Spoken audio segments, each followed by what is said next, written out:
All right, all right. It looks like we are live. Welcome into our Saturday weekend member stream. How is everyone doing this lovely Saturday? What are your plans for the day? Thank you for coming by and stopping and hanging out with me today.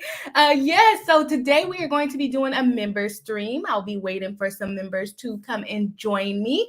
But while we wait on them to come, we have two major cases or two main cases that we're going to be covering today. One includes a case that we covered on Thursday that had a lot of talk around it. So I thought I'd give the members a chance to come onto the stream and talk about their thoughts on that case, and that is the Meghan Markle defamation case. Y'all, and let me tell you, people were not happy with me. They were not happy with my opinion on the case. So I would love to see some of you come on and give us your opinions of the case, and hopefully it's just not me with the bad opinions. Okay, I've been told I was biased. I've been told I don't know what I'm talking about. So yeah, we lost a few subscribers, but that's okay. And then we're also going to be talking about some new developments in Alec Baldwin's case.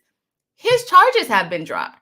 For those of you that do not know what's going on there, Alec Baldwin was basically a producer on a movie. I think he was acting in the movie too, if I'm not mistaken. And he basically used a gun. It went off and it killed somebody on set. And he had charges brought against him for that death, for manslaughter. And the charges have been dropped. So we're going to look into that article, see what's going on there. And then we're going to do that one first. And then we'll jump into Meghan Markle because I'm sure plenty of people have opinions on that. And then if any other cases come up that you guys would like to discuss, I haven't prepared for any other cases but those two.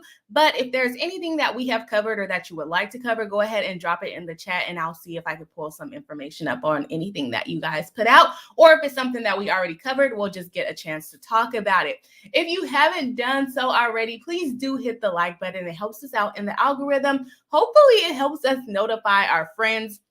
I've already put out on Twitter that we're live. If you guys would like to share the stream, please do so. I would definitely appreciate it. All right, let me see here. Let's go to the chat. Let's see who's here watching live. We have Tanya D saying, good afternoon, Bree Hive. I'm looking forward to seeing some new faces today. Yes, y'all, come on in. I don't have anyone backstage yet, but we are welcoming members in. It's part of your perks. So join if you feel comfortable coming on camera. Of course, have on earphones to reduce any background noise and any echoing. But you are more than welcome to come on in. Tanya D says, make sure you hit the like button as you buzz your way in today. Yes, of course, make sure to hit the like button so people know we're here, right? And maybe we'll reach our 100 like goal today. Sophia J dropping some emojis that StreamYard is not showing us. Welcome in. Nice to see you. Again, dropping some emojis that I can't see, saying hit the like button as you come in. Yes, of course. Thank you for that reminder. Summer Butterfly, another member of the channel, welcome into the live stream, saying hello to you as well. We have Sophia saying, Bree, make sure you notify people that you're live. Yes, I did. Thank you for the reminder on that. Sophia also doing a waving hand. I don't know why StreamYard doesn't show so many of these emojis, but I'm sorry for that. Lambe Bay says, hey y'all, hello, welcome in. Nice to see you. Another member of the channel saying I'm going to join as soon as I'm done with the pharmacy. Well, we look forward to seeing you here. We have Essie, another member of the channel saying hello, Bree and Bree Hive. Hello. Welcome on this lovely Saturday. It's warm outside. When I'm done with this, I'm going to go get in the pool. So let me know what plans you guys have after this. I am going to get in the pool. Mary Malarkey says, happy Saturday, Bree and Bree. Hi, thank you. Thank you for joining. Mary Malarkey says, I was happy with your coverage on Markle versus Markle case. Well, thank you. I appreciate that. I've been getting chewed out in comments. People still commenting on it. Marianne Williams, welcome back to the live stream. Another member of the channel. Nice to see you. Lady Gnome of the Wood saying, I didn't think Samantha Markle should win, not pro Meghan Markle. I agree. I just don't think she has a case. So thank you for joining another member of the channel. Law Nerd Amber saying, hey y'all, hello. And Law Nerd Amber and Long Baby, I tried to add you guys as mods, but I couldn't find your channels. It wouldn't let me find your channel. Oh, maybe I could do it while we're here live. I think there's an option to do it that way. Let's see. Where did it go? I'm in studio, so I'm trying to find y'all to see if I can mod y'all this way. Yes, I can.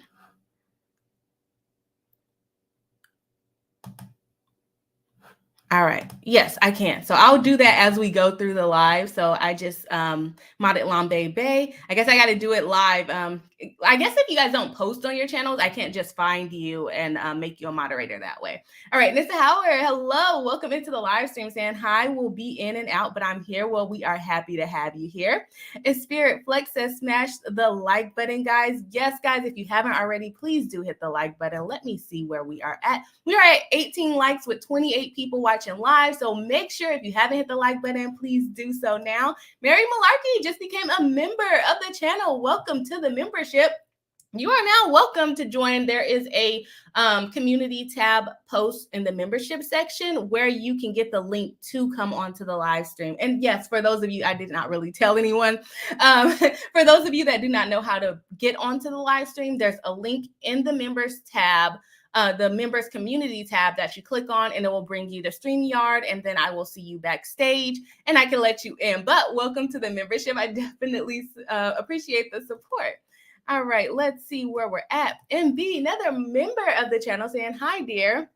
I have the same feelings about abusive Meghan as I have about my own abusers. So I'm staying away from the subject, but just want to jump in and give support for you, Bree. Also, those locks slay. Thank you so much.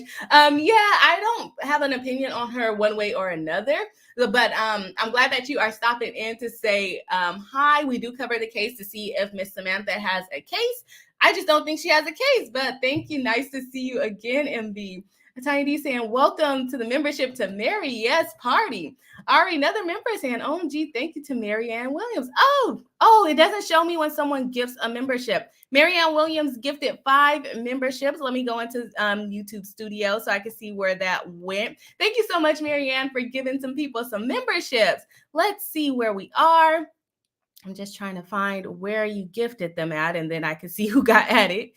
But my computer is doing its own thing today. Well, I cannot see. Oh, here we go. Nissa Howard became a member. Sue Herman, Ari, whatchamacallit, thingamajigger, doohickey Bob became a member. Kayla Eloisa, I think I'm saying that right, became a member. Thank you so much, Marianne Williams. There are more members in the community now. You get cool badges, you get cool emojis, and you get to join live streams like this. And we thank Marianne Williams for gifting 5 Boss Attorney Bree memberships and supporting the channel. Helps me do this on random weekends. Hello, Swanky say, hey everyone, hello, welcome in. Nice to see you, another member and moderator of the channel. We got Witness saying hi, Bree and Bree Hive. Hello, welcome in, another member of the channel. Nice to see you. Lambe Bay saying, yay. Lady Gnome of the Woods saying, washing my summer clothes in Ohio probably will bring snow next week. Really? Snow in the summer? That's interesting. Well, I hope you have a good time doing that. Marianne saying, you're welcome to Ari. Yes, thank you again for those memberships. You guys are talking about craft fairs this weekend. Witness with the thumbs up. Yes, of course. Hit that like button. Lawnerd Amber says, ooh, wrench crew. Yes, come into the wrench crew. I'm going to add some more people as we go through the stream, but I want to get through the chats really quick before we get into some of the articles. Essie saying hi to Ari and all the other people. Hello. I know y'all have your own little community within the community, so that's cool. Jane Stoddard says, hello. I've missed the last couple of lives. Excited to be here. We are happy to have you here. Another member of the channel and great supporter of the channel. Welcome into the live stream. All right, and then Law Nerd Amber saying hi to Essie. All right, let's go ahead. I feel like I'm trying to talk fast and I need to like slow down, but it's like hot in this room. I don't know why it's so hot, but let's see. Yes, Alec Baldwin, Meghan Markle. We're going to go ahead and start with Alec Baldwin because I feel like more people probably want to get on to talk about Meghan Markle. So I'm going to give you guys some chance to, calm your nerves, get ready to jump onto the live stream. And then also give you guys some time to just get what you're doing done so that you can jump on the live stream because I know a few people said that they're a little busy right now. So boom, let's see here. Boom. All right. All right, let's share our screen and talk about the Alex Alec Murdaugh. Have you guys heard about this? Did you hear that his charges have been dropped? Have you been keeping up with the case? Did you hear that the charges have been dropped? It's crazy. And now we've talked about this case on this channel before. And I honestly thought that they were going to actually give him a plea deal and then he would be, removed from the trial and maybe testify against the other woman that had charges, the armor director. However, they just completely dropped the charges. I was not expecting that. I was fully convinced that he would not be convicted. However, I was not expecting for the charges to actually be dropped. I thought they would want to bring it forward so that they can satisfy the public opinion on this case. But it's dropped. And I think that's very shocking. So we're going to go ahead and jump into an article. We're going to look through this full article and see what's going on there. All right. Here we go. Charges dropped against Alec Baldwin in the fatal onset rush shooting is what they're calling this. Charges against Alec Baldwin have been dropped in a fatal onset rush shooting, according to sources familiar with the matter. Newly appointed special prosecutors in the case confirmed charges have been dropped against the actor, though noted their investigation remains active and ongoing. Now, the active and ongoing, I don't know exactly what they're referring to. We'll get into a little bit more detail about the other person that had charges brought against them as well.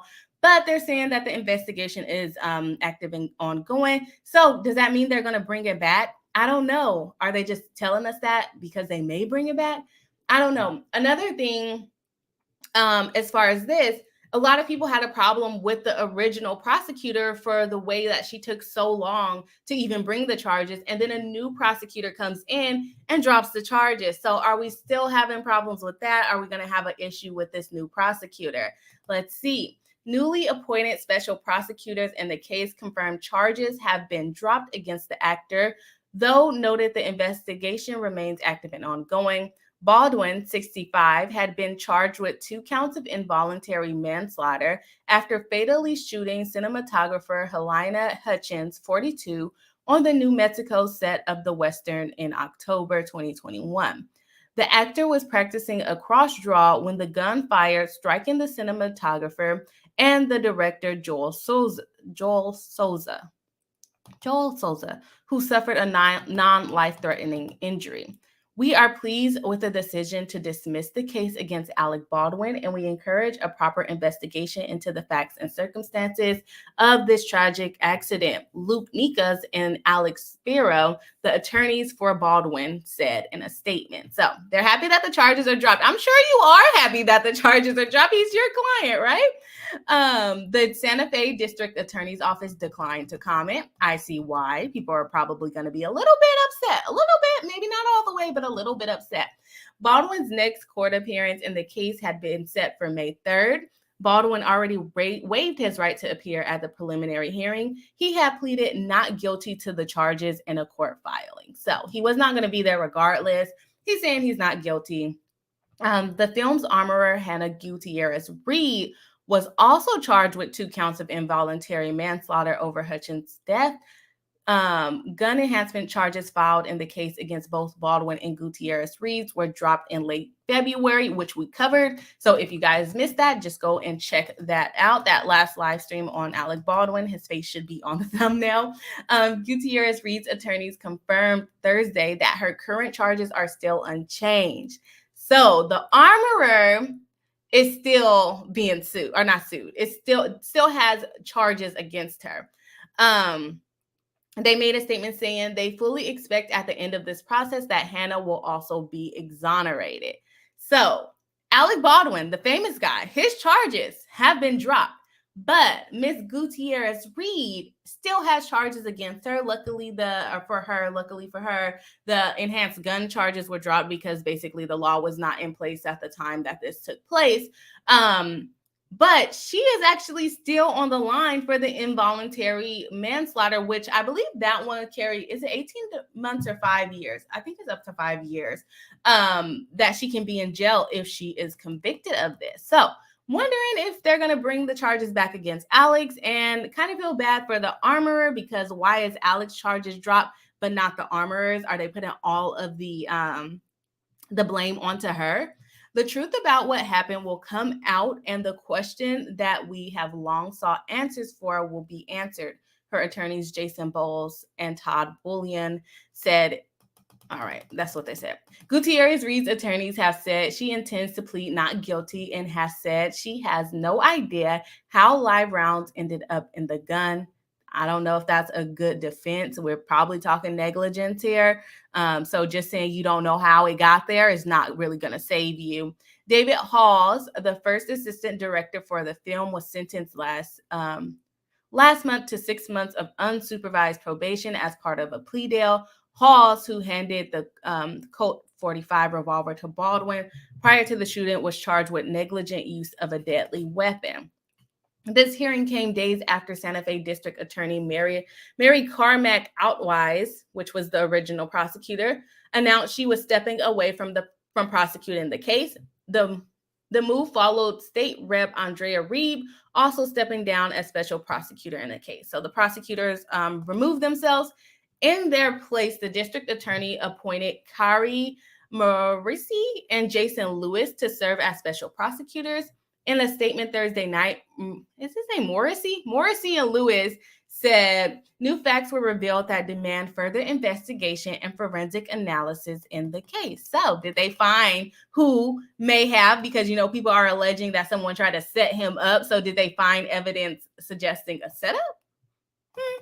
Consequently, we cannot proceed under the current time constraints and on the facts and evidence turned over by law enforcement in its existing form. They don't have enough time and they don't have enough evidence, is basically what they're saying. We therefore will be dismissing the involuntary manslaughter charges against Mr. Baldwin to conduct further investigation.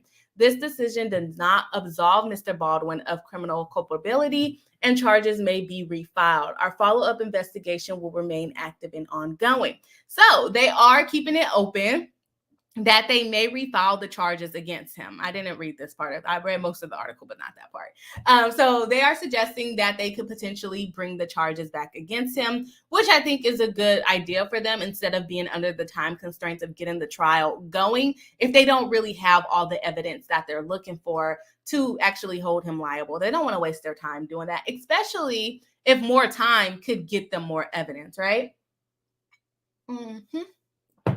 Let's see where we at here. The special prosecutor also confirmed that the charges against Gutierrez Reed remains unchanged. So you are still on the hook, girl. During a status conference Friday, Gutierrez Reed's preliminary hearing was pushed back to the week of August 9th, and that is far away.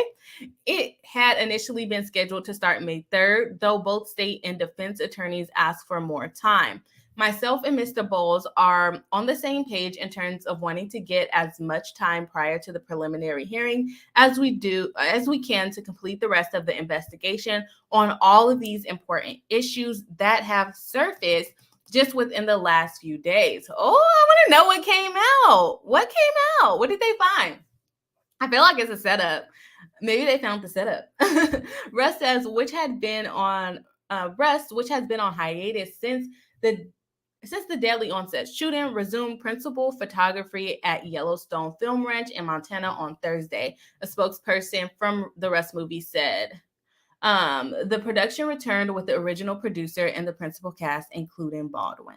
So that is it on that one. What do you guys think? His charges dropped, but can be brought back. So not completely absolved of any liability there, any responsibility that can be put on him. So I'm going back up in the chat to see if I can find where you guys started. Oh, I'm way behind. Way behind. Let's see. Oh man, I'm way behind. So we're gonna try to move through these a little quickly. Let's see. Hello, Sonia says, wait, are you doing Baldwin first? Yes, I am doing Baldwin first. I'm sorry if you wanted to jump in on that one, but you can always still come in. I'm going to go through chat, so this may take a while. Hello, J. Michael RN, another member of the channel. Nice to see you. Jane Stoddard says, what charges? The financial crimes? What? This is the shooting, the involuntary manslaughter, which you guys probably already got that because I'm way behind in the chat. They have been dropped, but her family is still suing him. not the husband, of course, who already like took his deal. But the shooting charges have been dropped, the involuntary manslaughter charges. Lambebe says, right, I don't like how they did that just quickly. I really thought that maybe they would do a plea deal, but completely dropping it out of the question for me. I did not see that coming. Hello Swinky says, yes, and I'm so pissed. And some theories, I do not believe the gun could have just fired on its own. Even if it could, there are other issues. This is wild. But hey, they still have the armorer whose charges have not been dropped. So potentially they're gonna either lay it all on her or bring Baldwin's charges back later on, which I kind of doubt they'll bring his charges back. They said they found new evidence, which makes me believe maybe they found something suggesting that it was a setup. I don't know. Lambebe also says, I doubt they'll bring it back. I'm right there with you. Let's see. You guys are having a chat there. Always bringing up the ones that say don't bring it up.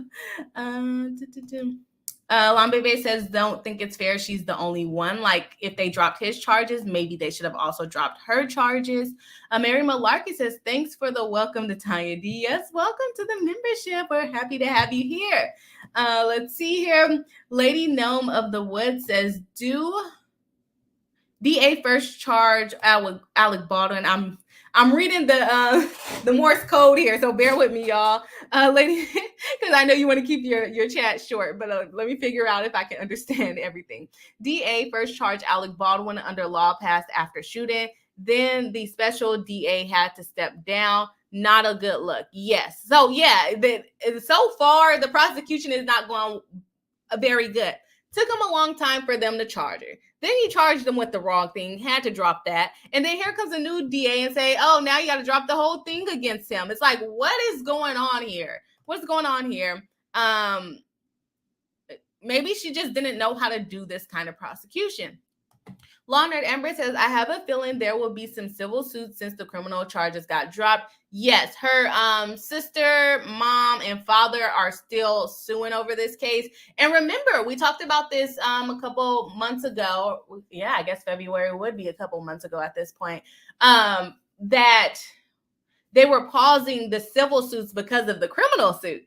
So now, so that he couldn't, perjure himself or, violate his right to the Fifth Amendment, basically tell on himself, they paused those civil suits. So I'm wondering if the judge is now going to unpause those civil suits because now there is no criminal case against him for him to protect himself against for the Fifth Amendment right. So he may settle or he may get up there and tell on himself, and then they'll have more information for the criminal case. I don't know. All right, saying the Lambebe, I agree. The assistant director is the most culpable, but he pled out. He did plead out, and now he's over here running around on probation, unsupervised. Like, I don't know what kind of punishment that is. I feel like that's just regular life. That's just regular life. If you do something wrong, you're gonna go to jail, right? Lambebe says, but if you're a rich white male in America, you can get away with anything. At this point, that's what it's looking like. Joining the stream, I'll join if you join. Now you guys have to join. You can't be making a pact. Oh, let's see. We're live. I hope it's changing. Alex Murdaugh is a good sign. Yes, that Alex Murdaugh was actually convicted, which he's gonna appeal the mess out of that. But we're happy that he was actually convicted. Lawnerd Amber says, after all this, I wonder if the movie will bomb at the box office. That's what I say. I don't necessarily support the movie. But even now, I feel like I wouldn't support it even more because of this situation. So even if I were going to decide to watch it, I wouldn't. The husband's going to make money off of it. Her other family, mom, dad, everyone are still suing about it. So yes. All right. We got a friend in the background. You're moving around. So I'm hoping that there's not a lot of sound, but we will go ahead and bring you up, Lambebe. Let's see. Hello. Can you hear me okay? I can hear you. Can you guys hear me? Yes, we can hear you. I'm trying to find somewhere a little quieter to go. Okay, no problem. How are you today? Good. How's everyone doing? I'll let the chat answer. I'm doing pretty good. Happy to be here. I would ask how the weather is, but I can kind of see it behind you. Is it cloudy, cold? It's Washington, so it's always cloudy. It's kind of warm. It's windy. My hair's a mess, but we got hoods for a reason. Okay, no problem. I'm happy that you are joining today. Did you have any comments on the Alec Baldwin case? I mean, personally, it kind of makes me angry, but it's America. He's a rich white male, so am I surprised? No. Yeah, I'm kind of surprised that the prosecutor took so long to bring it, and then she messed up, and then now there's another prosecutor who just decides to drop the charges against him, saying that there's new evidence. I want to know what the new evidence is, but we'll probably never know. I think it's just an excuse, like, oh yeah, we're gonna keep looking, and then just hopefully eventually everyone will forget this happened. And what more evidence could they need? They had the FBI. They were investigating this for so long. I just don't understand what else they're waiting for. Right. And I also think what's going to happen is they're just going to bring the case against Gutierrez Reed, probably convict her, and then say, okay, we're done. That's what it almost she's feels the fall guy. Yeah, she's the fall guy for everybody, which I think is just, it's not fair. I mean, someone obviously, has to pay for it, but I think it's a combination of all of them. Right. Yeah, that makes sense. So I'm going to jump into the chat and see if, the chat triggers some other things for us to talk about. And okay, you already muted it, so that's cool too. Let's go ahead and go. Elise Lynch says, hey, I made it. Hello, welcome into the live stream. We still got some chats from you, Lambe, saying, I hope so, but Alec is just one example. I was hoping Baldwin would have to be charged. He was charged and he just dropped it. Elise says, hope everyone is doing well. Nice to see you. I think everyone's doing pretty good on this Saturday. Thank you everyone for joining on this Saturday. We are at 31 likes with 37 people watching live. So if you have not already, please do hit the like button. If you're not subscribed, please do go ahead and subscribe. It's helping us out. We have a goal. We have a goal of 50,000 subscribers by the end of the year. Let's see if we can get there. At least saying hi to Ari and Lambe. Let's see. We're going to skip that one. Witness says, I bet they give Alec Baldwin a big old fine. He will have no trouble paying back, but the movie will fail. You think so? I think a lot of people might agree with that, because even I feel like if you know about this case or what happened on the set, you wouldn't be willing. A lot of people wouldn't be willing to support it. It's just my opinion. Hello, Swanky says they're not gonna refile. They're gonna hope this goes away and people forget. I agree with that. I definitely agree with that. Lambe saying, y'all, I'm nervous to join. Someone give me a pep talk. Well, you're here now. You are here now. Law Nerd Amber says the live rounds is flabbergasting. How did they get there? Well, Miss Gutierrez Reed, who was supposed to be in charge of that, said she doesn't know. But like I said, that's not going to absolve her of liability. So good luck to her. She might want to come up with a better defense than that, like someone else put it there. So it's not my fault. I don't know. We'll see what happens. Ace Moonshot, hello, welcome into the live stream. I'm way behind in chat now, so I'm probably going to speed through some things. For those of you saying that you're scared to join live, you have no excuse now because Lambe is here. We're here. It's easy. Nothing to be concerned about. You guys can do it too. Yes, nothing to be concerned about. Elise says, that's interesting, Ari. More of a mess than I thought. Okay, what did she say? She said, the armorer was suggesting that other members of the crew basically bullied and sabotaged her. She filed her own lawsuit. Yes, we did talk about that previously. She is saying that someone tried to set her up. Apparently, this happened more than once on the set. So, I mean, I think that increases their liability, both of their liability even more. And her, as the armorer, probably should have went through everything to make sure that everything was okay. So her just saying, I don't know how it got there is not a good defense. Her team is going to have to work to find who put it there. So that she can, but then I feel like she would still have a duty to make sure everything was safe before handing it over. But also someone else handed him the gun. So it's a lot of things that can go against her in this case. Absolving Alec Baldwin, I don't think they should do that. All right. Elise Lynn says, that's interesting. The Ari more of, I already read that. That made me go back up. Essie says, Solange, they OMG, I need more time. Low key have social anxiety. No, it's okay. It's okay. You're literally just talking to a camera. You can't see the people in the chat other than their comments, and everyone in the comments are pretty nice. Let's see. Elise says, is she saying Alec et al. were pressuring her to go faster? Are you saying yes, Long Baby? Yeah, she did mention in a few, like, I think it was one of the the lawsuit she filed, how she was doing multiple jobs and she was spread out and everyone was kind of pressuring her and like putting her in 20 different positions. But at that point, like you know that you're in charge of the guns. Guns, you know, can kill people, and what happened, and it was your job to kind of say, no, I can't do these things because I have to watch the guns. I honestly think everyone who, because isn't Alec Baldwin, like, that's his production, right? Like, he's the production manager, like his company. He should be charged. Ultimately, like, he holds the most liability because he hired everybody. He hired everyone, and he didn't hire enough people to do the other jobs that she was doing. Right. And there were so many issues beforehand, crew leaving, like, it was a mess from the get-go, and I'm surprised that, like, he basically caused this, you know, it's his responsibility, and he just kind of gets a slap on the wrist and gets to go on, you know, with his life.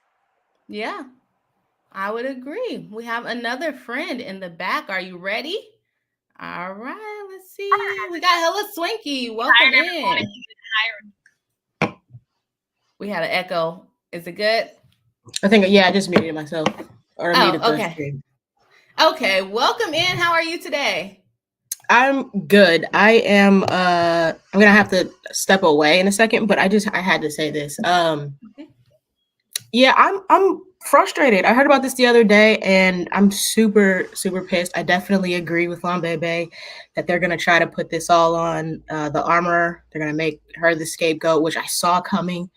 Not saying she was perfect, I don't know, but even if there was this supposed malfunction, which I don't think that I fully believe, there's still other issues like pointing the gun at people, like, you know, like there were just too many things wrong. It's not like one thing went wrong. Like when we discussed this last time, there was a series of things. There was a laundry list of issues, and this like supposed malfunction doesn't cover all of that.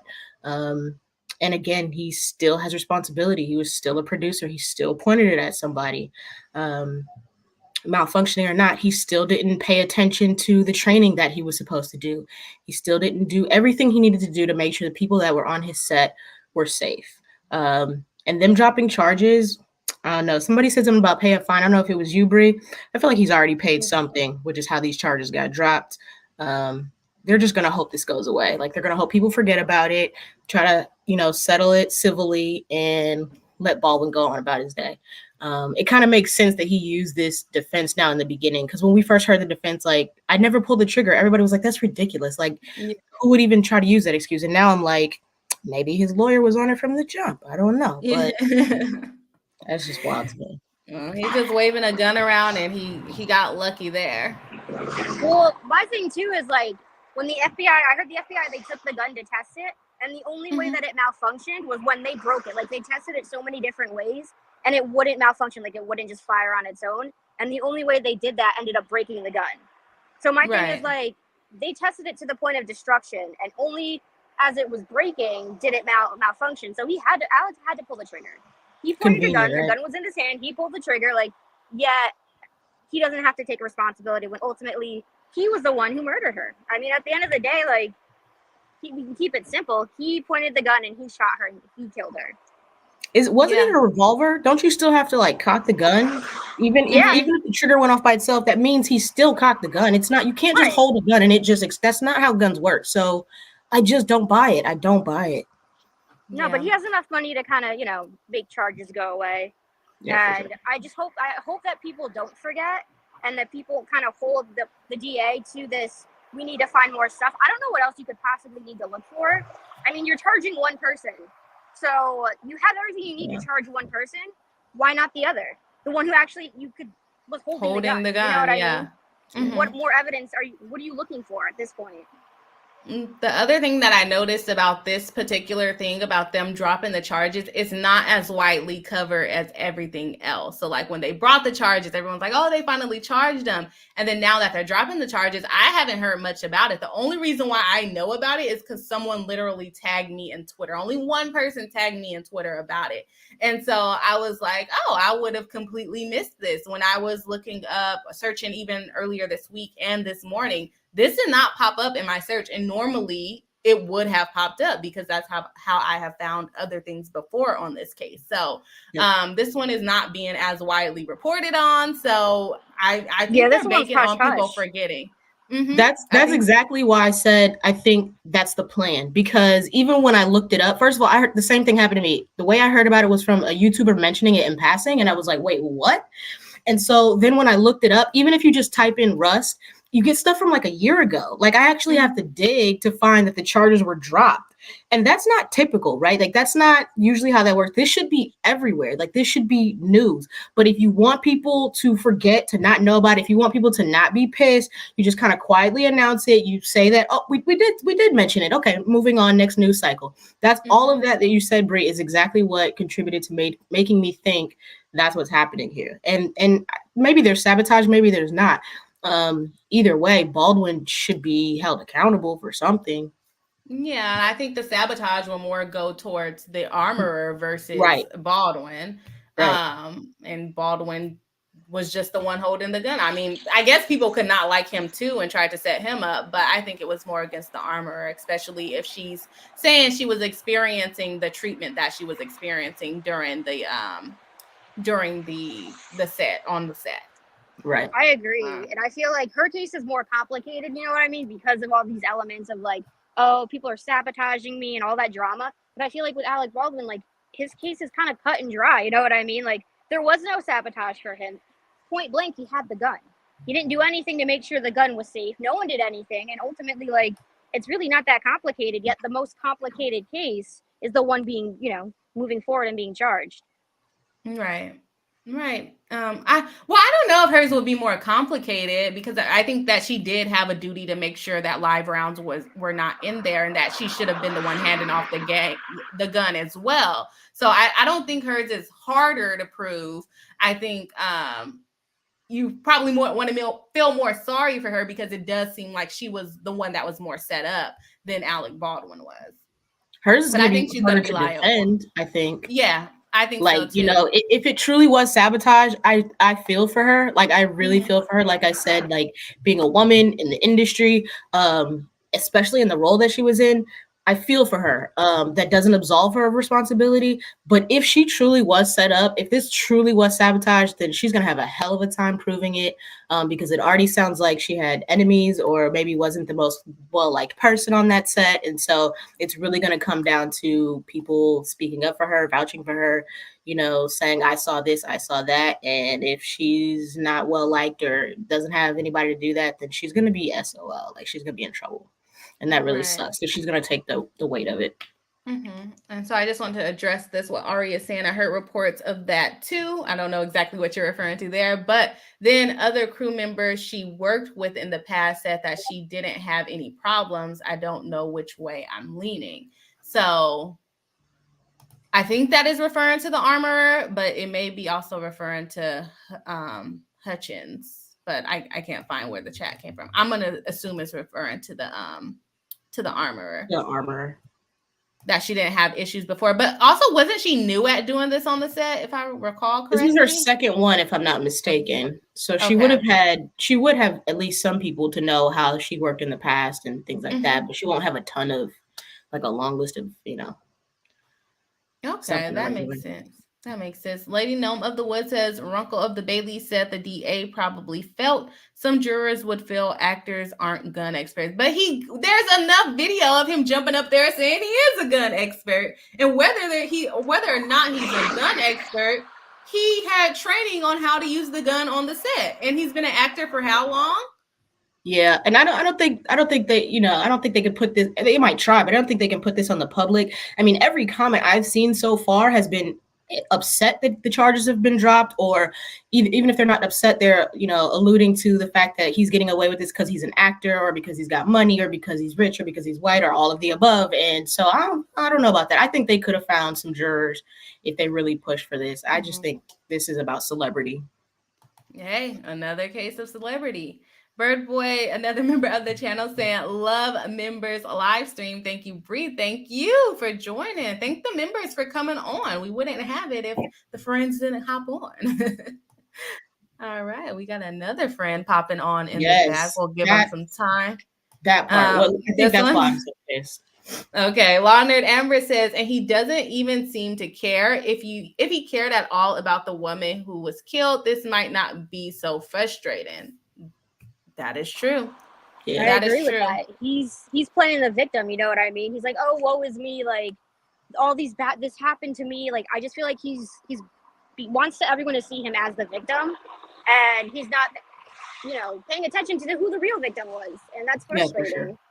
Yeah, he's totally centering himself. And I think that's why I'm frustrated, because I'm more about accountability instead of, you know, punishment. I mean, like, obviously punishment has to happen. That's a system within which we all operate, right? Like, but I mean, I'm an abolitionist. I really am not here for prison. I'm about accountability. If Alec Baldwin came out and had like a 180 of how he was right now, and he was just like, I'm so sorry, I'm trying to make this right, we got to make sure this never happens again. Like, if I felt any of that, then I probably wouldn't be so frustrated. I'd be like, okay, you know what, he's making amends, he's doing what he needs to do, you know, restorative justice, yada yada. But it's like the opposite. He's like, it's not me, it's not my fault, I'm the victim. I didn't even pull the trigger. Yeah. Wild. The gun pulled its own trigger. We have J. Michael RN in the background. Hello, how are you today? J. Michael. Oh, can you hear me? I think you're muted. Oh, I don't know if you can hear me, J. Michael. I brought you on. I can't hear you. So let me know if you can hear me, but I have you on screen. It looks like something's happening here. It's supposed to work there tonight. You go. I got injured, so I have a few days off, so I join you. Oh, well, thank you. Welcome in. How's the day? I know you got some days off. How's your day going so far?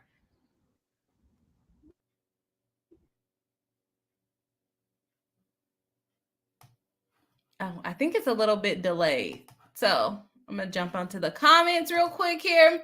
All right. We have Law Nerd Amber saying, having heard Alec Baldwin from the time that he left his daughter that voicemail years ago, I can imagine that it's not easy to tell him no. I think that's why I struggle with the armorer being. It's going okay. It's trying to get used to the messed up knee at the moment. Okay, makes sense. I think you have a little bit of a delay. So I don't know how we're gonna fix that here. Let's see. But that's okay. Hopefully your knee gets better soon. Oh, he left. Well, hopefully he can come back and fix the delay. I don't know anything about a voicemail. Do you guys know anything about a voicemail he left his daughter? I do. I don't know enough about it to tell the story though. Okay. Same. All right, makes sense. Yeah, I don't know even about it. So all right. Ari says, Ari is making good points, but you're adding people. And so then I try to skip those ones, but then so you put your at the bottom if you're making a good point, if that makes sense. Ari says, I don't even know if they figured out where the rounds came from. They did tests on the live rounds they seized from the ammo supplier, but the chemical makeup didn't match. I had not heard about that part yet. All right. And then we have Law Nerd Amber saying yes to Ari. That's another great point. Yeah, I didn't know about that. Mary Smith says the armorer has experience, but this was her first time in charge. Oh, well, that would explain a lot too. Because I think her dad did this, right? So I think she's kind of grown up around this role, but this was her first, like her second time running it, I think. Yeah, and I think that she's telling the truth about being like spread so thin on the set. I can see how like things can mess up, not necessarily saying she wouldn't be liable, but it may take some of the liability off of her when we're talking about joint liability here, it might fall more on the production, Alec Baldwin's company, for not having enough people working. And that reminds me about when you were talking about if people are going to go see the film, I think one of two things is going to happen. I think nobody's going to go see it, right? It's either going to bomb, flop, nobody's going to want to see it, or people are going to be so curious about, the issues that it's going to send people flocking to go see it for all of the wrong reasons. And if anything, I'm hoping that doesn't happen. I'm hoping like nobody sees it at this point, especially because of how I'm feeling about Baldwin. But I heard what you guys were saying about that. So that's kind of my theory about what's going to happen. Oh, that makes sense. All right, we have J. Michael back. And also that if people might go knowing that Helena's family will receive a cut from it, since the husband is an EP. So you have that into it. They may feel that they need to see it to help support the family. Did they say that though? Like, is that part of his contract, or like they did? Okay, then that was part of the civil suit. The settlement agreement. I see. The husband and all the parties. Okay, so that was done afterwards. Okay, I got you. Yeah, well, it's I think it's just his husband because her husband, because her mom, her dad, and her sister are still suing. So the husband cut a deal to get some of the proceeds and be listed as a producer on the film, probably trying to hold her legacy. Now, but how does that go with the secondary family members when the husband and child are the state of and next of kin? What can cousin 15 times removed come and sue too? I mean, yes. Where do they draw the line at? Right. So I don't know exactly what the other family members are suing for, but like if you're talking about wrongful death, it would definitely reduce their liability because they won't be able to prove, or they may or may not be able to prove that they relied on her financially, but they could have some emotional ties to her. So they probably would get money, but just not as much money, if that makes sense. So the stuff that I watched right beforehand said that the lawsuit was on behalf of the husband and the son, even though they sort of cut that deal. That it was about the attorneys. The attorneys were making an announcement. They said that they were the ones suing on behalf of her husband and son. So I think there's more than one civil suit, if I'm not mistaken. Okay. Yeah, the one with the husband and the son is already settled, but the mom, dad, and sister, theirs are not settled. They were the ones that got put on pause because of the criminal case going forward. Oh, okay. Mm-hmm. Well, and you were mentioning too about with the criminal case, the on pause of the civil, because the case was dismissed without prejudice. Mm-hmm. The Fifth Amendment still attaches. Yeah. Because the only reason why the situation happened in Philadelphia and Pennsylvania was because they said we are not going to prosecute, which put a complete final end to the criminal. So since there is still the potential for criminal to Alec Baldwin, he reserves his Fifth Amendment right in the civil case. Right. And so, I mean, the family members can still make the argument, but you're probably right. They're not going to move it forward because there still is that possibility for the charges being brought against him, which sucks because that order was just put into place, 2 months ago? And then 2 months later, the charges are dropped. So I feel bad for her family in moving that case forward. And the other thing I've been hearing a lot of griping about is about the special prosecutor who was removed by the Supreme Court. Mm-hmm. I cannot personally fault her at all for anything, because just because you're on a case doesn't mean your career aspirations end. She was elected after she was already on the case to the legislature, which created an issue. Her chasing her dreams. Sorry it was on this case, but to me, people need to lay off the representative, because it's not her fault for moving on up and breaking, glass ceiling and stuff. But, women can have career aspirations too. So just because her new career precluded her from double dipping as a prosecutor, it shouldn't be held against her. Right.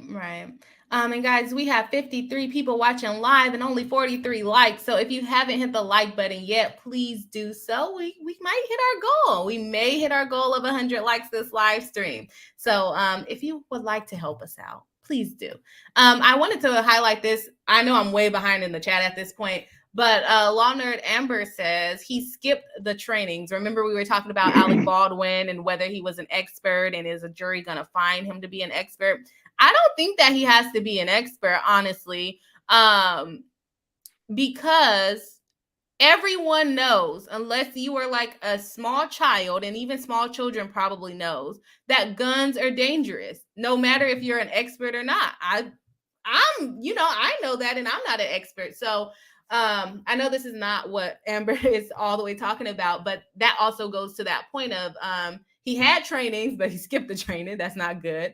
And he also claimed himself to be an expert. And even if he wasn't an expert, he knows that guns are dangerous. Yeah, I think all of that is like he had enough knowledge, right? Like I think you're right. He doesn't need to be an expert, even though he kind of shot himself in the foot by no pun intended, by saying like he has all this knowledge and bragging about what he knows and trying to seem, more proficient than he was. But then I think also his not going to the trainings, like let's say that he had gone to the trainings and they had practiced or whatever, and they found out right then and there that the gun was malfunctioning or defective, we wouldn't be here, right? But you're on the phone, you're keying and lollygagging and not paying attention to the training. And, it's already been said that he's not the easiest person to work with or to tell no. And so you have this young new armor. I mean, a case can be made. And I think he's still at fault regardless. I don't understand. Right. All right. We got Jane Stutter saying, oh, yeah, when he and Kim B were getting divorced, he was nasty. And during all that, he left a really nasty voicemail on one of his daughters, called her vile names. Yeah. Someone mentioned that earlier. I haven't heard it, so we can't make much comment. J. Michael, have you heard of it?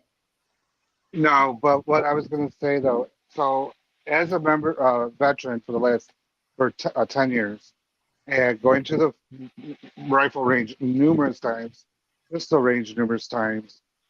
Every time you go, it doesn't matter. If you're touching a weapon, you should have training, you should have familiarization, you have a safety briefing.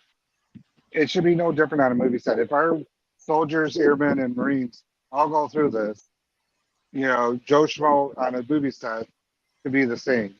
And, I still don't buy any of his excuses. I'm sorry. I think they do have that requirement, if I'm not mistaken, that they have to go over it. They do. If he didn't do it, then that's an assumption of liability. That's my feeling on it. You don't do those ABC, just like you don't have a driver's license and you drive. No matter what, you're the at-fault party. Yeah. Ari says, I think the Rust producers added Helena Hutchins' widower as a producer to the film, so that way he gets a cut of whatever proceeds. Yeah, I think it's that, and carrying on her legacy. Basically, she would have wanted the movie to finish, which I think it's good that they would get proceeds, but I also think it's like a backhanded way, because now that the public knows that her family will get some of the proceeds, it'll make it more likely for people that may not have watched the movie because of what happened to her, go and spend their money there just so he can get a small cut. So I don't know if it's too fair to her family, but I understand wanting to support the family as well. Elise Lynch says, I think Jensen Ackles will bring in fans too. I don't know. I'm not all the way familiar with that. Do y'all know anything about that? Jensen Ackles? Okay. Elise I know who Jensen Ackles is. I don't know. He was another actor on the cast of Rust. Oh, okay. Oh, to bring in people to watch the movie. Okay. I see. He's in the film. Yes. Okay. Yeah. All right. Cray 420, I like that name, says, why would anyone bring live rounds anywhere in a movie? That's what they're trying to figure out. That is what they're trying to figure out. She doesn't know how they got there, but she's the one that's supposed to be in charge of it. And it's why her charges are still pending, because I think it would be easy to get a conviction on her unless she can show that she was sabotaged. My thing is, I feel like if someone took accountability, anybody on the set took accountability, it wouldn't be as, the public wouldn't see it as like this big thing, you know what I mean? But the fact that every single person's like, no, it wasn't me, it was this person. I don't know what, like no one's stepping up and not a single person on that set is taking any kind of responsibility or accountability for anything. And that's what's nobody's frustrating. Fault. Right, exactly. Then if it's nobody's fault, then how did it happen? Right. And that the gun just walked on set and just shot people. Right. They are the victims here. Exactly. Nobody did anything wrong. Because everybody else, they don't know what happened. Right. We don't know what happened. They have a better chance of knowing what happened than we do, right? Tanya D says, I'm still not going to see it. I don't think it's a movie I'd like anyway. I don't even know what it's about. Yeah, I wouldn't have seen it either way. Yeah. Mary Malarkey says the voicemail incident had something to do with his daughter Ireland standing him up for some event back in the day when she was a minor, which is like, you have to be a grown up. You can't cuss your children out. It was basically Baldwin being like real entitled, real rude, real nasty, going off, talking to his minor child like she was not a minor child and not his whole daughter. It was really ridiculous. I mean, it was really nasty. I mean, yeah. Okay. Ari says, yeah, her family is suing for loss of consortium. How can I say that word? Consortium. You said it. Is it consortium? Consortium. All right. Oh. Okay, well, we said it. Yes, that's what they're suing for. Like just the right to be in her life and the enjoyment of her. So not necessarily wrongful death, because that one is a little harder when you can't prove that they actually supported you financially. Hella Swanky still in the chat reminding us how to become a member of the channel. Thank you so much for that. I'm way behind in the chat. Let's go. Let's catch up a little bit here. All right. Witness says the actors all probably thought there was no live rounds on set, possibly lax thinking the armorer only had blanks. But I thought there was an incident where one did go off earlier on the set, I was about to say no, that like they knew because they had already had some incidents with misfirings and other issues that were supposed to be reported, but also they still weren't doing safety meeting. Like, no, they knew. At least enough people knew that this could have been avoided. And the thing is, the rounds, based on what type of load they are, they're identifiably different. Training rounds versus live rounds, blanks, tracer rounds. I've dealt with all of those before. And this is the thing. They had misfires before. If they had an accidental misfire with a live round, any appropriate person would have put a full stop and did a piece by piece brass inventory of each round on the set. 100%, J. Michael. I agree. That would have taken time. That would have required them to stop. That would have just cost more money, but that's exactly what needed to be done. And that's what they were avoiding. Yeah. And that money that's the thing, that money that it costs, that should equate into how much in addition they have to pay, because that's the money they tried to save by killing someone. Yeah. And my thing is, like, I know not a single thing about guns. I've never shot one. I never touched one. But I know the first rule of a gun is don't point it at somebody. You know what I mean? Like, I feel like that's such like a common sense thing. Like, it's a gun, regardless if it's a prop in a movie or not. Like, a gun is a gun. And like, you shouldn't point it at anybody. Right. Unless you plan to use it for the purpose you have it for. Right. All right. MG Mustang 05 says, I remember the video of him when he was drunk and was eating the cheeseburger off the ground. His daughter took that video, and that's what spurred the drunken voicemail where he cursed her out. Yeah, I don't know much about that. Not a cheeseburger.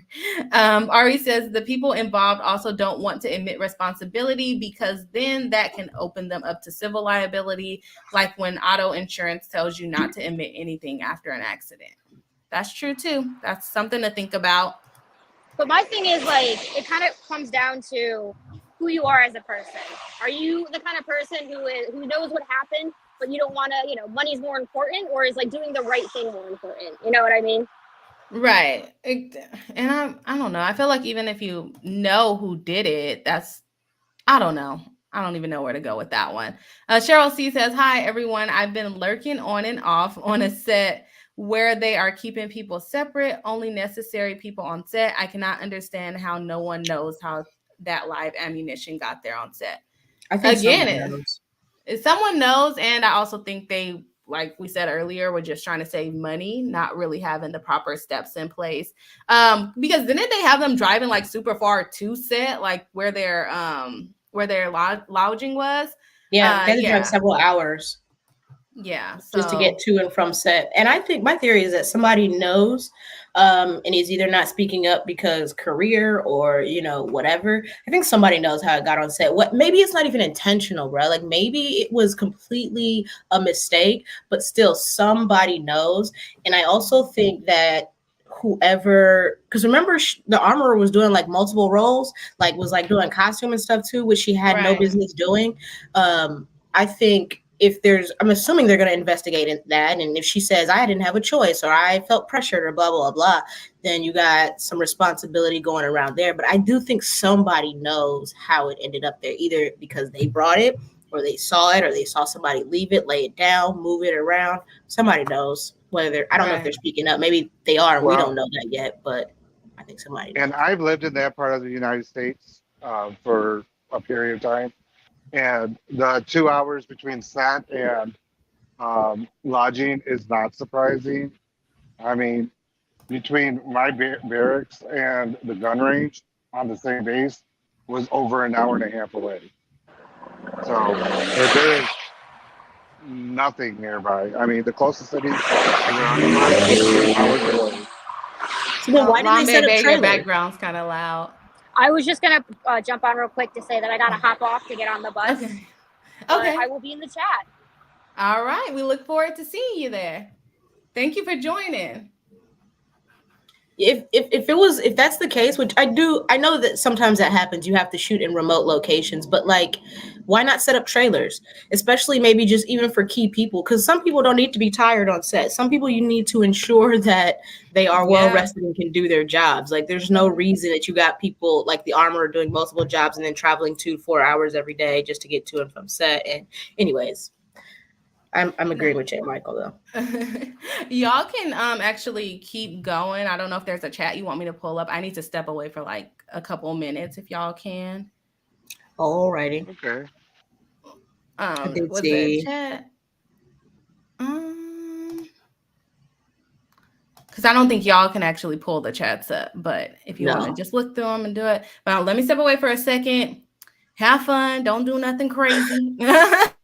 As he said, I just don't know how the person who pointed a gun at someone without making sure it's secure cannot be held accountable. Everyone who handled the gun without ensuring safety should be held. That's my thing. It seems like everybody's going to be held accountable except Baldwin, is what it seems like, which is the person who literally did the physical action, right? Like, and let's say all these other people are responsible as well. I don't understand how the person who did the action at the very minimum is not held responsible in some way. Right. Like even the director, or was it the director or the producer, whatever, got probation. Like from missing training or not paying attention to training or whatever, to not doing safety meetings, to pointing the gun at somebody, to not checking the rounds beforehand. I don't see how I completely 100% agree. I don't know how he's not at least held accountable. It doesn't matter what anyone tells you, that the gun is empty, the gun is cold, the gun is loaded, whatever. If you don't check it yourself, check yourself. It's the same thing. So I'm a registered nurse. If anyone hands me a syringe with a fluid in it, it's not properly labeled, I didn't draw it myself, to me, that's cyanide. It's going to kill someone. It could be water, but unless I draw it or it's properly labeled. And it's the same thing with the gun. I'm sorry. If you don't check it and verify it yourself, the only time I inject something that I don't draw myself is if the other person draws it in my presence. Yeah, I agree. It's the same thing for a firearm. I mean, if I handed you a weapon and said that, oh, it's cold, yeah, they just checked it. Why are you believing me? I didn't check it. You couldn't hand me a gun and say it's good and then not expect me. First of all, I probably wouldn't take it from you. That's number one. But yeah, you couldn't. I agree with you there.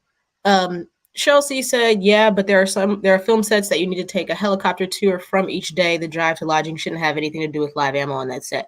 Yeah, I don't know that it has anything to do with the live ammo on the set. I think the drive to and from lodging is just mentioned because when you have a lot of moving parts on set, sets are already complex and complicated to begin with, right? And so when you're shooting long days, 16, 18 hours sometimes, and the last thing you want to do when you finish is drive 2, 3, 4 hours, sleep for a couple, and then get up and you're already not well rested and you're doing it again. When you're not rested, when you're not focusing, when you have too many things going on and too many moving parts, you're just more likely to make mistakes. Whether that's, I brought the wrong ammo to the set, or I put it down and I didn't mean to put it down, or I had this in my hand because I wasn't supposed to put it down, but then they called me away and I looked over there for 2 seconds and then I got mixed up. It only takes a split second and one mistake to get off track. Especially for somebody like me, right? ADHD, it only takes one thing for distracted. And next thing I know, I've done 10 other things except the one thing that I was doing. And so I think the point about mentioning the lodging is because there were just a host of issues with this film, and the lodging is just one of them. And there were so many moving parts and so many things that could have been better, should have been better. That's just one factor. I think that's why it's mentioned. I don't think there's a direct correlation, right? I had to drive 2 hours, so that's why I brought live rounds. Not that, but it's just when you add them all up, that's how it comes into play. Right, and that's the reason why we brought it up, was just because of they were doing so many things wrong on the set. Right. So, all right, let's see. As he says, hello, Swanky, you're a good live discussion moderator. Yeah, I could hear you the whole time I was gone. You should do lives. You should do live streams. Lambe Bay says the whole Rust production was a complete show. It should have been shut down a long time ago. Hey, well, they restarted shooting on Thursday, right? Well, and this is my question. So each state that there's film productions in, there's normally a state office of film and blah, blah, blah. Why don't those offices have, where instead of it being left up to the cast and crew to have safety officers, they should have an independent third-party individual, regulator, whatnot, do safety. Because safety is such a significant portion. Sorry to keep going back to military stuff. Our safety personnel are from 2 commands higher than we are. So my battalion safety came from division. Brigade safety came from the Army level. The division safety came from the Joint Chiefs level. It's a much higher level where they're not under your chain of command. That way your chain of command can't do undue influence. It should be the same thing in any location when it's a matter of safety. I think a lot of it has to do with one, a lot of people are already saying Alec is hard to work with, and 2, him being on the production, so we kind of have to do what he's doing. And 3, it's not as I don't think it's as of a structured situation. I don't think movie sets are required. I know they're required to have the armorers if they're having guns, but I don't think there's any overseeing entity that comes to make sure you're actually following the rules. And it almost seems like Alec was just trying to cut corners wherever he could, save money wherever he could. So I could see how he ended up skipping safety. Well, most states have a board of film and production, and it could be as part of that license to film in the state, that part of that license fee is safety inspection. Yeah, but do they stay there the whole time? That would be the question. But the thing is, they could incorporate that into the fee. Why not? Yeah, but the thing is, they have so many regulations in place already, but you can only have so many.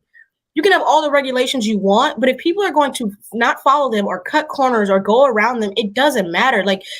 This is not the first time, and every time something like this has happened, things have been put in place to prevent this from happening. We already have those things in the industry.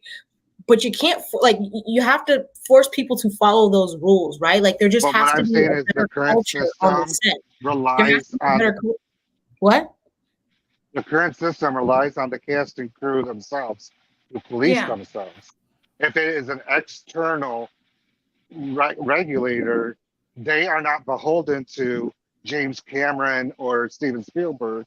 They're beholden to the voters and the whatnots an outside entity to ensure the safety and security of the site. That way, they're Okay, so removed from the production company. I think I'm a little bit confused. Are you saying that that already exists or that it should exist? He's saying it should I say it exist. should. Oh, okay. I thought you were saying it already did exist. No, So, because now okay, it's I think we're all all on just the same based on. page then. Right now, it's just based on the production company to Right. police yourselves. We know that policing yourselves doesn't work. I mean, but the thing is, it does work though. It does. Like, hundreds of movies get made, hundreds of productions happen all the time. People are not killed all the time on set. Injuries, okay. But the thing is, it does work. It does. Like, these are the regulations in set. I've been to safety meetings. Like, you've been on set where it's like, oh, we got to pause for this. We know everybody's fine, but it's just what you have to do. And as long as you're working with people who are about the same thing you're about, who are like, you know what, this sucks, it's annoying, but guess what? It's what's required because we want to make sure everybody is safe. I want to make sure my cast, my crew, my team is safe. That's usually the type of productions that I've been on in the past, right? But like, we haven't needed outside regulators. What you need is to work with people who care about other people and who won't center themselves and won't make selfish, stupid, greedy decisions. That's the issue, not regulation. That's in place. It's different state by state, but more regulations doesn't change what Baldwin's mindset and way of thinking and refusal to do certain things, because outside people from the state are not going to be on set every day, all day. It'll be hard and very expensive to do that. I think just comparing it to being a lawyer, I feel like I follow the rules by the book, but then I come across other lawyers that are slimy, and it's not like they're going to send people from the bar to watch us every day to make sure we're not being slimy. We just got to hope that there's not too many exceptions to the rules. Right. Didn't you just say like something happened where California lawyers now have to do a little bit more because of something Tom Girardi did or something like that, right? Like, like there are things like you can put stuff in place and like it'll affect everybody, but sometimes it's just about the people. Like sometimes it's just about the person who's an a-hole or whatever, and not having just a ton. Like there's just so many regulations on the industry, and I'm not saying it can't use more. I don't know. We don't got to get into that right now, but like, Baldwin is who Baldwin is. I don't think any amount of regulations changes who he is. What I think changes Baldwin is accountability and being held accountable for the first time. And until that happens, he has no reason to change, because he's operating within an industry and within a nation, within a system that, backs up everything he does and is made for him to do whatever he wants. So, yeah, I would agree with that. The manpower, it just wouldn't be there. And even with the thing that we have to do extra because of Tom Girardi,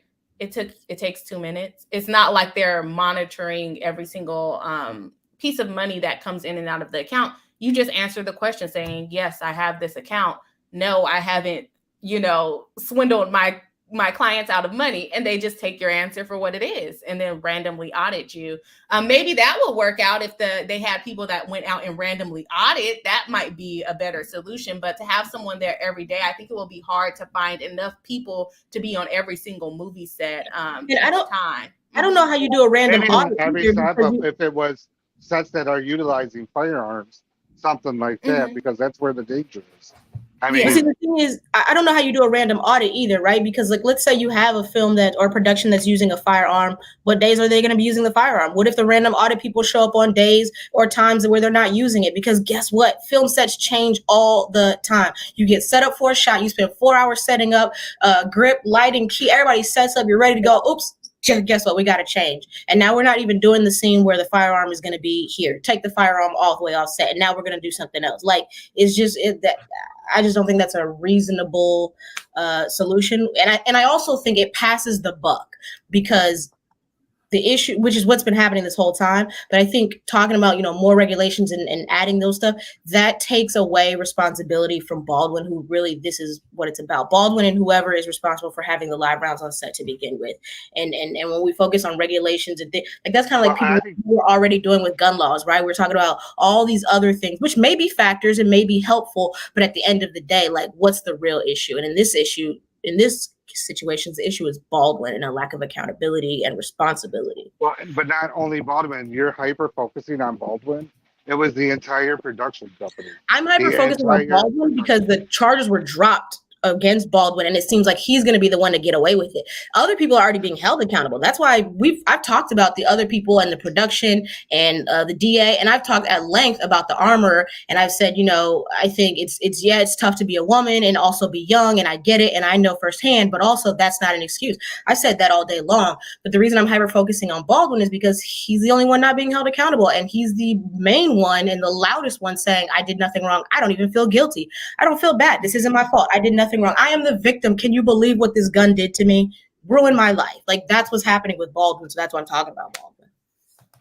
All right. Well, let's see if we got another chat here. Jen Madison says there is a standard of care for the movie production company as well as assumption of risk for the performer on an action movie set. Those are questions. So I think there should be, but I don't know off the top of my head if this is actually in writing. I'm sure there is, because they were supposed to be having safety meetings.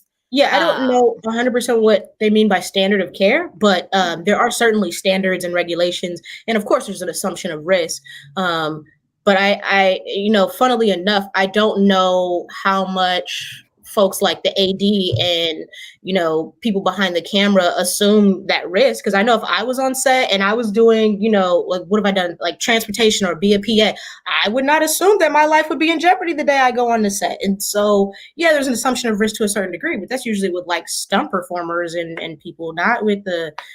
Well, they're saying for the production company, there's a standard of care that they have to do. And then also for the actor, there's a standard of care. I would say, yes, they do have a standard of care that they need to uphold. And that's going to come out at trial of saying, hey, even on movie sets, actors are required to check the gun to make sure it's not loaded before, which is, I think that's the basic gun standard of care. But I still don't understand why there's a real gun on the set to begin with, or prop guns can use real bullets or whatever the heck happened. I don't fully understand that part. But I believe that there is still a standard of care. Like, hey, even though in the movie we're shooting directly at this person, you still cannot point it directly at this person, especially Helena, who wasn't even in the movie, right? She was just on the production side. So why are you pointing the gun in her direction? Right. Supposedly he was practicing his cross draw, but to me, I'm like, why are you practice? That's not the time to practice. You had a time to practice, and I don't think that was right there where you end up pointing it at her. So why are you practicing right then? And I don't understand. And why was the armorer not allowed into the place where you are practicing this cross draw? Yeah, the practice should be in a certain area, because even when you're talking like baseball, there's a bullpen where they go and practice their throw. They don't just get into the dugout and be like, let me practice my 90-mile-per-hour throw right here where everyone is. Right. And normally, even if you have to like say you need to practice it so that they can set up the shot, right? Like you have the camera and they need you to point it in a certain direction so that they can set up the shot.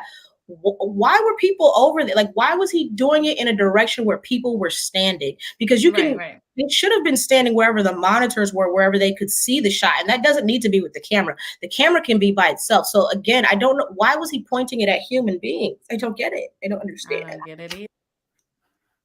get it either. All right. Mary Smith says, I know it's not the same, but they brought in COVID safety officers for many productions. Why not do it for weapons? One person responsible for just that specific safety enforcement.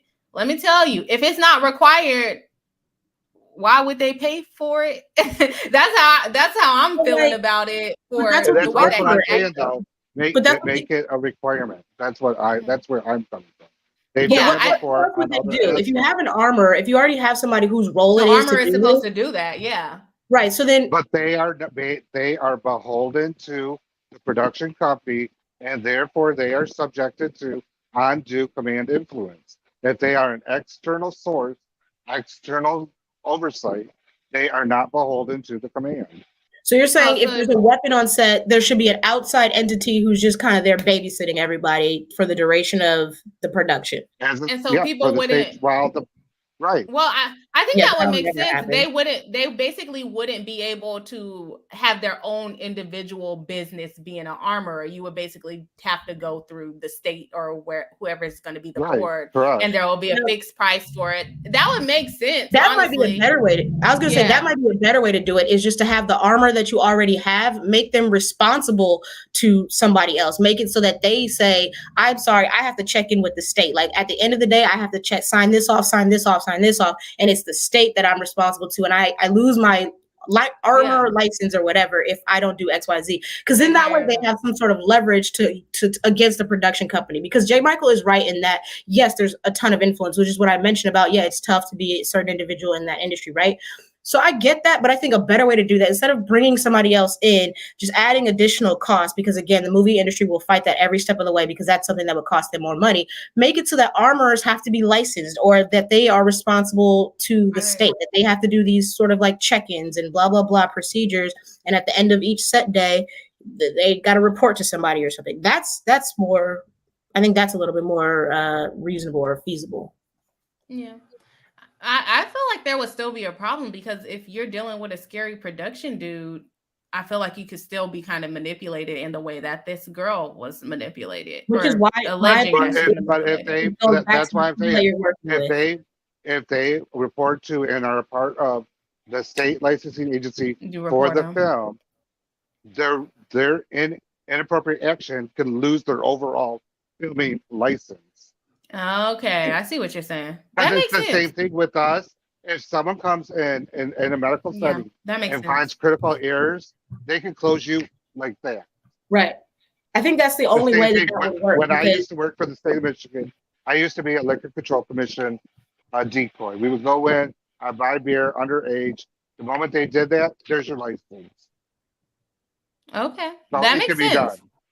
If I think it's going to be you follow the rules, or we're pulling your right to film, they're going to get hot and heavy about following the rules. Yeah.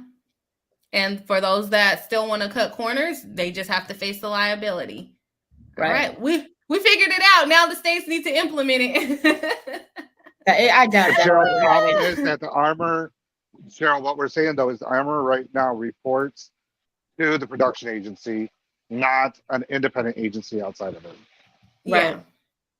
Okay, that makes sense. Deacon Fado, hello, welcome into the chat. Nice to see you today. Thank you for taking a break from your homework. Saying to me, not to compare production companies, however, John Wick has a lot more guns with no incident. I think the person to blame to me is Alec Baldwin. He's the production dude. He's the actor. He's, bossing homegirl around, allegedly telling her to go do wardrobe.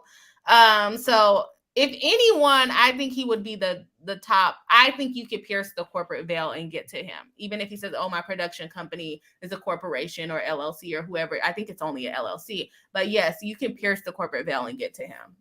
And this the high likelihood is he's actually hired by a loan out. By a loan out? Yep. What do you mean by that? Most of these production agencies do not hire individual cast.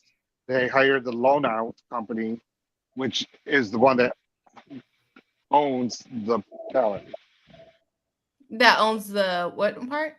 The talent. Oh, okay. So like Harpo is Oprah Winfrey's loan out company. You go into a contract with Harpo. You're talking about legalities. Yeah, well, I think you can pierce all the corporate veils and get to him. No matter where he's trying to get through, I think you can get to him. I think he has personal liability and corporate liability. I think he has some, yeah. I think Baldwin is what makes the difference, because, Deacon makes a great point. There are a lot more productions with way more guns and way more dangerous activities where people make it home completely safe, completely fine, zero injuries. Outside of stunt people, right? And I think that's a great point, which is why I think it goes. But on the flip side of that, you could say the same thing. There's been other on-set incidents where Baldwin wasn't involved, so we can't, as I say, hyper focus on him. We have to look. To me, we have to look at the greater issue to stop it from happening again. I mean, I don't think it's as simple as Baldwin can't be in the SAG anymore. Oh no, I don't think that's what we're saying there. No, I just think he's liable in this I'm instance. just saying all it's that's being said is that Baldwin needs to be held accountable, and because that's what we're focusing on right now is that the charges were dropped against Baldwin. Again, that's why I'm focusing on Baldwin. Mm-hmm. Lady Noma but because they were because they were without jeopardy, jeopardy was not attached, then they can still charge them. So there's other. It's not over. Will they though? I don't think they'll bring them back. I think they're hoping people will forget about it, especially with the coverage that I've seen so far. Maybe the coverage will pick up, but coverage so far has been teeny tiny. Even through the legal community, maybe I just haven't been on since this has come out, but I haven't really seen anyone that's kind of in our circle covering this either. Lady Gnome of the Woods says the armorer was not allowed in the church and she should have taken the guns away. That is why she is still being prosecuted. Exactly. She had the biggest duty. I think they're going to be able to find her liable no matter which way it goes, because she had the duty to check those rounds. She had the duty to hand that gun over or take it away. She had the duty to do the safety meetings. She had the duty to make sure that the live rounds were not there. She had a bunch of duties that failed. So let's see. I don't think they're dropping any charges against her. They're going to make sure they hold her accountable, though, right? Oh, no, they haven't dropped the charges against her. And I think they're going to be like, well, that's good enough. We got somebody took the blame at this point. I'm going to do a few more chats and then we're going to jump into Meghan Markle. Ari says the long and short of that, companies will take the cheapest route and they think they can get away with it. Maybe this type of setup worked for them before and they didn't feel bad cutting corners. I completely agree with that. Like I said, there are attorneys that I deal with that are slimy, but I try my best not to be slimy. But there's always going to be those people that are going to cut corners and do everything they can to make as much money as possible without spending as much money and time and effort. Laundry and Amber says, yep, how does one make Alec Baldwin do anything? How does a lowly set member force the mega celebrity to comply with safety measures? I don't think crew are less than, but I bet Alec Baldwin does. Yo, definitely. I could even see if there was like a state regulator coming in, him bullying them. Like people, sometimes when that happens, those people just quit and say, oh, I don't want to go back to that set. I don't want to go back to that set. Quit, because they don't want to deal with him. So I could see, even if you work for a state and you got to hire some tough cookies, you're going to have to hire some tough cookies, because if you're still dealing with a young person that's new to it, you could get bullied out of doing what you need to do. Yes, exactly. Of course, you can report it faster. Yeah, but you can still get bullied. But state agents are influenced all the time, especially by celebrities and people in power. Like just because somebody's from the state and doesn't work for the production company is no guarantee that things are all of a sudden going to run correctly. Now we have corrupt police, we have corrupt state agents all the time. We have corrupt OSHA members, right? Like corrupt people exist and people can be influenced. And like, I think there may be a better chance that, like, if you have an outside person that's there to hold people accountable, that things might go better. But just based on my experience and knowledge, that does not seem like a fix to me, because people can be influenced because they're people. And celebrity is what celebrity is. Money is what it is. It's power. It's powerful. So. All right. And then Cheryl C says, Bree, do you think that the charges being dropped against Baldwin and their reasons additional investigation needed hurts the case against the armorer? No. I think, like I said, I think she has liability separate from Alec Baldwin's liability. I think if the investigation is showing that someone is setting up Alec Baldwin, he may have a little less liability given the fact that he's just the actor. People hand him the guns anyways. Did he have a duty to check the gun before he shot it? I don't know what the rules are on the set, right? But for her, she had the duty to make sure there were no live rounds there. She had the duty to not be letting, what was that, the assistant director hand Alec the gun. She's supposed to be handing the gun. The gun's not supposed to be away from her. She's kind of breaking a lot of rules, even though she may or may not have been being bullied. She also had the right to walk away and take the gun. So no, I don't think that the charges against Baldwin being dropped are going to make it harder to prosecute her. I think she has her own separate liability. I have to run. My little one wants some food, so I'll see y'all later. I'll be in the chat. Okay, bye. Thank you for joining live. I thought Cheryl was asking that based on them saying that the gun was malfunctioning, because my thought was like, oh, that makes it even worse for the armor. I mean, it sounds even worse. Like if there's a defective gun, like that's she's even in even more trouble. I thought that's what she was saying. Yeah, well, even with that, she would have still needed to make sure she gave, if that gun was malfunctioning, get a different gun that's not malfunctioning. Yeah. So I don't think it hurts the case. Oh, does it hurt the case against the armor? No, I don't think it hurts the case against her. I think like I said, I think they have liability either way it goes with her. And guys, we have 57 people watching live and 57 likes, but I know some of you just popped in. So if you have not hit the like button, please do so. Help out the stream here. And then we're going to jump into the Meghan Markle stuff. Like I said, I'll probably finish. Y'all keep commenting, so I'm trying to finish the comments, but then more comes. You're saying good points. I'm like, okay, that's it. That's my last point. And then somebody makes a great point. I'm like, yeah. Right. Elise Lynch says from Runkle, he did have QT least a personal duty. He did at least have a personal duty. Oh, yeah, probably at least that is right. Have a personal duty. I would think so. Handle a gun is an inherently dangerous object. You have to have some type of, most people, unless you have some type of mental incapacity, know that guns are dangerous. Right? Even kids know that guns are dangerous once you get to a certain age. So I would agree. I think there is some duty that he had to check the gun. I just don't know what the requirement is on the set. Yeah. Lana and Amber says, who can afford to just quit their job, though? That's not a solution. No, I don't think you can afford to quit the job. My thing was more of like walking away and saying, hey, once you're ready to comply, we can bring the guns back. So you're losing money, not making the scenes go forward. But then, like you said, then you might get fired. So. Oh, yeah. I was just about to say, even worse than getting fired is getting blacklisted in the industry, right? Like, if you do that and then it's your word against the entire production company, like I remember one time, somebody hadn't paid me, right? They were late paying like the entire crew. And like all I did was ask for my check, right? And then that like where people in general were asking for their check. And then they started making it seem like people were being pushy and being like, we just wanted our money, right? But like, they can say whatever. And then all of a sudden now you're blacklisted or you have a certain reputation or you don't get to work for this person again because it's all about who you know. It's not like, some other industry where things are maybe more fair. Right. And if it's one of her first jobs, she might be a little bit more timid to not want to do anything wrong too. So that's another thing. Deacon Fatal says, it's the compliancy for me by the armorer. I think she was just scared. I don't know. This is just her own allegations about like being pushed around. Which I understand, being young in the industry, not wanting to mess up. But you can still be held liable for it, right? Ari says, I don't agree with saying government is corrupt, so regulation should be done by a private entity. At least there's no... I don't think anybody said that. It might have been a misinterpretation.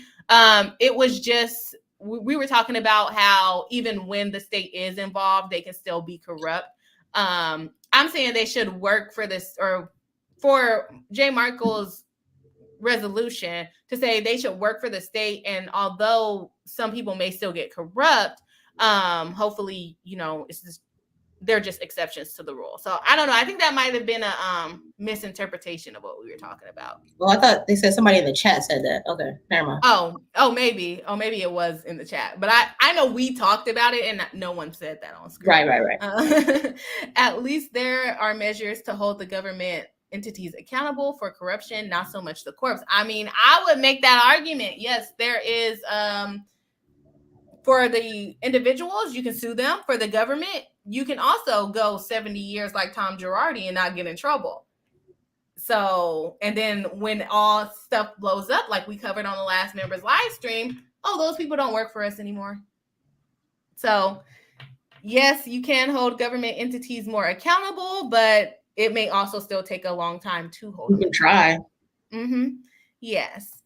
Dicky Fatal says every time, even on set, every single time you pick up that weapon, it is your responsibility to check and clear the weapon. Is that do you know that as a rule? Because I don't know the rules. Dicky Fatal says have had that happen with me and music scores, I think. Yeah. All right. Did you want to stay on for Meghan Markle? Because I know you said you were only popping on for a little bit. I might hop back. If things get too riled up, I'm gonna hop off for a second and do some things I gotta do. All right. Sounds good. Thank you for joining live. As always, feel welcome to hop back on. All right. Okay, so I wanted to jump into Meghan Markle just a little further. We may not spend too much time on it unless the chat really has a lot to say about it. That's the end of Alec Baldwin. Let's go ahead and jump on to the next topic. We were on that a little longer than I thought we would be, but that's okay. Meghan Markle, defamation lawsuit, her sister suing her for defamation. We covered it on Thursday. It did not make a lot of people in the chat happy. We lost some subscribers over. Oops, sorry, y'all. I'm sorry if that was loud. We lost some subscribers over it. I got cussed out in some comments a little bit. Basically, what was going on there is I was being told that my opinion on the case was biased. And that I didn't know enough about the royal family and Meghan Markle and her drama with her sister to be covering the case. But I don't know if you guys are in the chat who told me that, but last time I checked, this is my channel and I can cover whatever I want. And I can cover it however I want to. The purpose of covering that case was to look at the legal claims and the defamation complaint. I was also told, I kept saying that it was the third amended complaint, and that's not a real point because her lawyers messed up the filing. And I'm like, I don't know about that, but the complaint got dismissed. Maybe they messed up the original filings. Either way it goes, she amended her allegations 3 times. I don't care what you say. She amended it 3 times. That's why it's called the third amended complaint. So I had some people also. Thank you, Bree Hive supporters, for defending me in the comments, saying, no, she doesn't have a case. We're looking at it. It's up to her to prove her case, and not to really put your emotions in it. And I think that's what was happening in the chat on Thursday. There were some people that were really strongly in favor of Samantha, more putting their emotions into it, that Samantha's feelings got hurt. She said bad things about Samantha in the public. That is not illegal. To say bad things about somebody in the public is not illegal. Did she lie about the stuff? I don't know, but let me tell you something. The allegations, the statements that Samantha Markle is claiming is defamatory to her are just not facts. I don't know how they're quantifiable. I don't know how we're going to be able to prove them. What is the definition of I grew up with this person? What is the definition of I was close to this person? Because you could consider yourself close. You can consider yourself close, and the other person might just think you're annoying and you're following them around. So I just don't understand how she's going to prove those things. The statement, like I said, I admitted in that case, I said, if she can prove that Samantha never said I raised Meghan Markle, then yes, that would be a lie. But how is it defamatory? Again, some of the stuff may be lies, but how is it defamatory, right? Or maybe the stuff is the truth and it hurt her feelings. So you don't have a claim on all of these statements. So I'm going to go ahead and jump into the chat to see if you guys can remind me of some stuff. I just wanted to make that point. I don't think she has a case. I don't care. And I told somebody in a comment, it was probably not the nicest comment that I could have left at. I don't care what happens to them either way. I'm covering the case for the facts of the case. If she wants to win the case, then she needs to convince us that she actually has claims to plead. She just has not done that to me. Sorry if her feelings got hurt. Sorry if she doesn't like Meghan anymore. Sorry if Meghan doesn't like her anymore. I don't care about that. I care if you have a case, and you just don't have a case. You don't have a case. I said both of them are lying liars who lie. They all seem like liars, but at the end of the day, who doesn't lie? And they're just having a public family feud in the media. It's ridiculous. All right, let me go ahead and jump in the chat and see what you guys are talking about. Let's see. Bebe may hop back on once you're done playing Real Life Frogger. Trying to get home. I love the game Frogger. I love that game. That's like one of the only games I used to play. Deacon Fedo says, I'm too poor to talk about Meghan. That's okay. We're going to talk about them anyways. Like I said, I don't care which way, what happens in their life. If you like them, if you don't like them, I don't care for them. I did probably say something mean. I said, I don't care. It doesn't change my life. The case doesn't change my life. All I know is she's not pleading facts. This is my channel. It's content, and we cover it. Probably not nice. Probably not nice. Tammy Parker says, hi, everyone. So happy to catch you live. Hello. Happy to have you here today. Let's see. Deacon Fatal says, too broke. It's okay. We still are going to talk about it. Still going to talk about it. Exactly to me.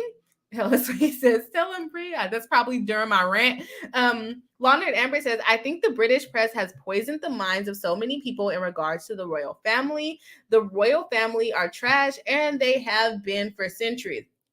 My thing is, how does it change? Like, why are you going so hard for these people that you don't know? Let's talk about parasocial relationships, right? Why are you going so hard for them? How do you even know? Like, they kept saying, Samantha kept saying, oh, it has already been proven by journalists that she was raised by my father. How the hell do the journalists know? Like, how would the journalists know who she was raised by if she didn't become famous until she was in her 30s? Because she had a good relationship with her father, so maybe she made him look better, or maybe she did have good times with her father. Does not necessarily mean that's who she was raised by. Okay, and then I called Samantha out for contradicting herself on Nate's stream, and I got called out for that. You're trying to call her out for contradicting herself. Yes, because she's lying. Yes, I am. You're saying that she's telling the truth and all of these things, and that Meghan was being mean to her in the press first. Who cares? That does not mean that it's defamation. If she doesn't like you, she doesn't like you. She doesn't have to get on the internet or the TV and say that she doesn't, or that she likes you in order to protect your feelings. So a lot of people have these emotional ties to these celebrities or these semi-celebrities, as if it's going to change their life. Like, no, she just doesn't have a case. Like, you can think that Meghan is being mean. She probably is being mean. Samantha also is probably being mean. But does that mean they have a case to sue each other? No, they're just siblings fighting, in my opinion. You can have an opinion. Yes, I can. I put that. That comment was not nice. I tell y'all, if y'all check the comment, that comment was not nice. Like, you're welcome to have your opinion, just like Samantha and Meghan, and I am welcome to have our opinions. Lady Gnome of the Woods says, folks, this is law too. We are learning about the law from actual practicing attorneys. Exactly. You don't have to like my analysis of the case. And we have to be able to pull our emotions out of the case to look at the facts of the law, or the facts of the case to apply the law. Does she meet the burden? She's the one filing the case. She's the one that has to prove her case, right? She has the burden of proof. I just don't think she has it. I just don't. Elisa Lynn says, wow, I didn't get that from you at all. I didn't think I was. I didn't think I was being biased. I just thought I was saying that the case is not good. Hello Swinky says, even lawyers are allowed to have opinions. That is true. And that's why we have our channel, so that we can give our opinions to people that care about hearing our opinions, right? If you don't agree with it, that's fine. But there's no need to, get all in a huffy and tell me I don't know what I'm talking about. Well, I guess that person is right. I don't know enough about their life, but that does not mean I can't cover her complaint, because her complaint should have all the facts necessary in it that we need for the complaint. You can't be bringing out outside stuff. We need to talk about what's in the complaint, right? Ari says, it's so weird to me that people will jump on the front line to defend a dynastic lineage that profits from the fruits of colonialism and slavery. They have their own military. They don't need you. Right. Man, we got some internet warriors out here. Internet warriors. That's what I like to call them. Saying go breathe, thank you.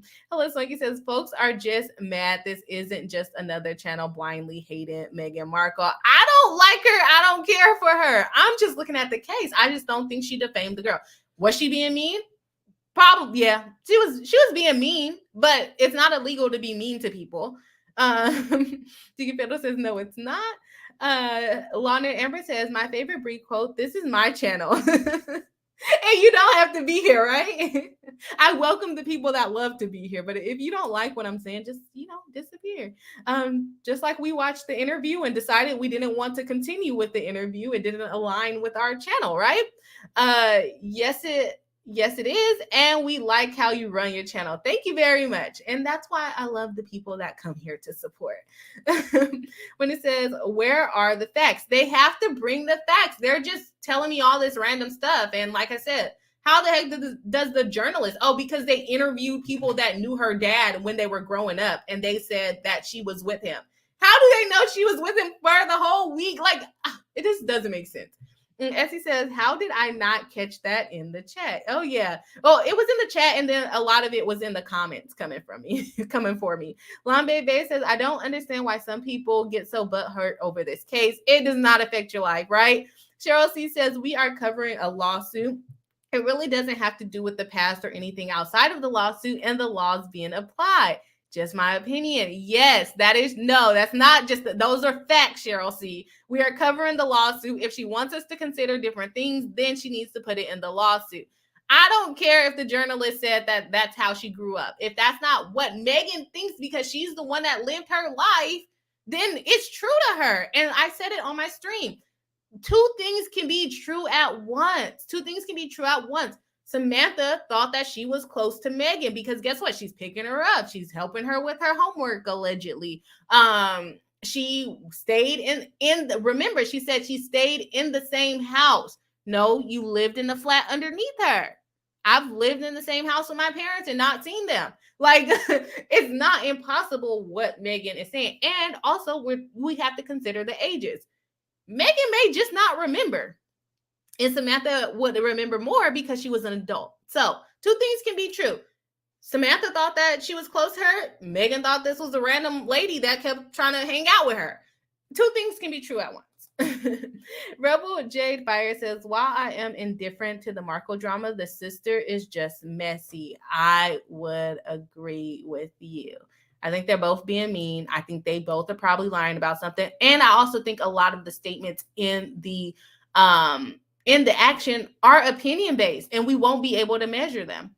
Jen Madison said, your comment made me laugh. The other person might just think you are annoying and following you around. That is true. You might think you're close, and the other person's like, go away. That is kind of funny. Like, when you visualize that is funny. Hello, Swanky says, don't be sorry. They'll be all right. They'll be all right. They got enough money not to be worried about me, for sure. As he says, you can't sue for hurting feelings. No, you cannot. No, you can't.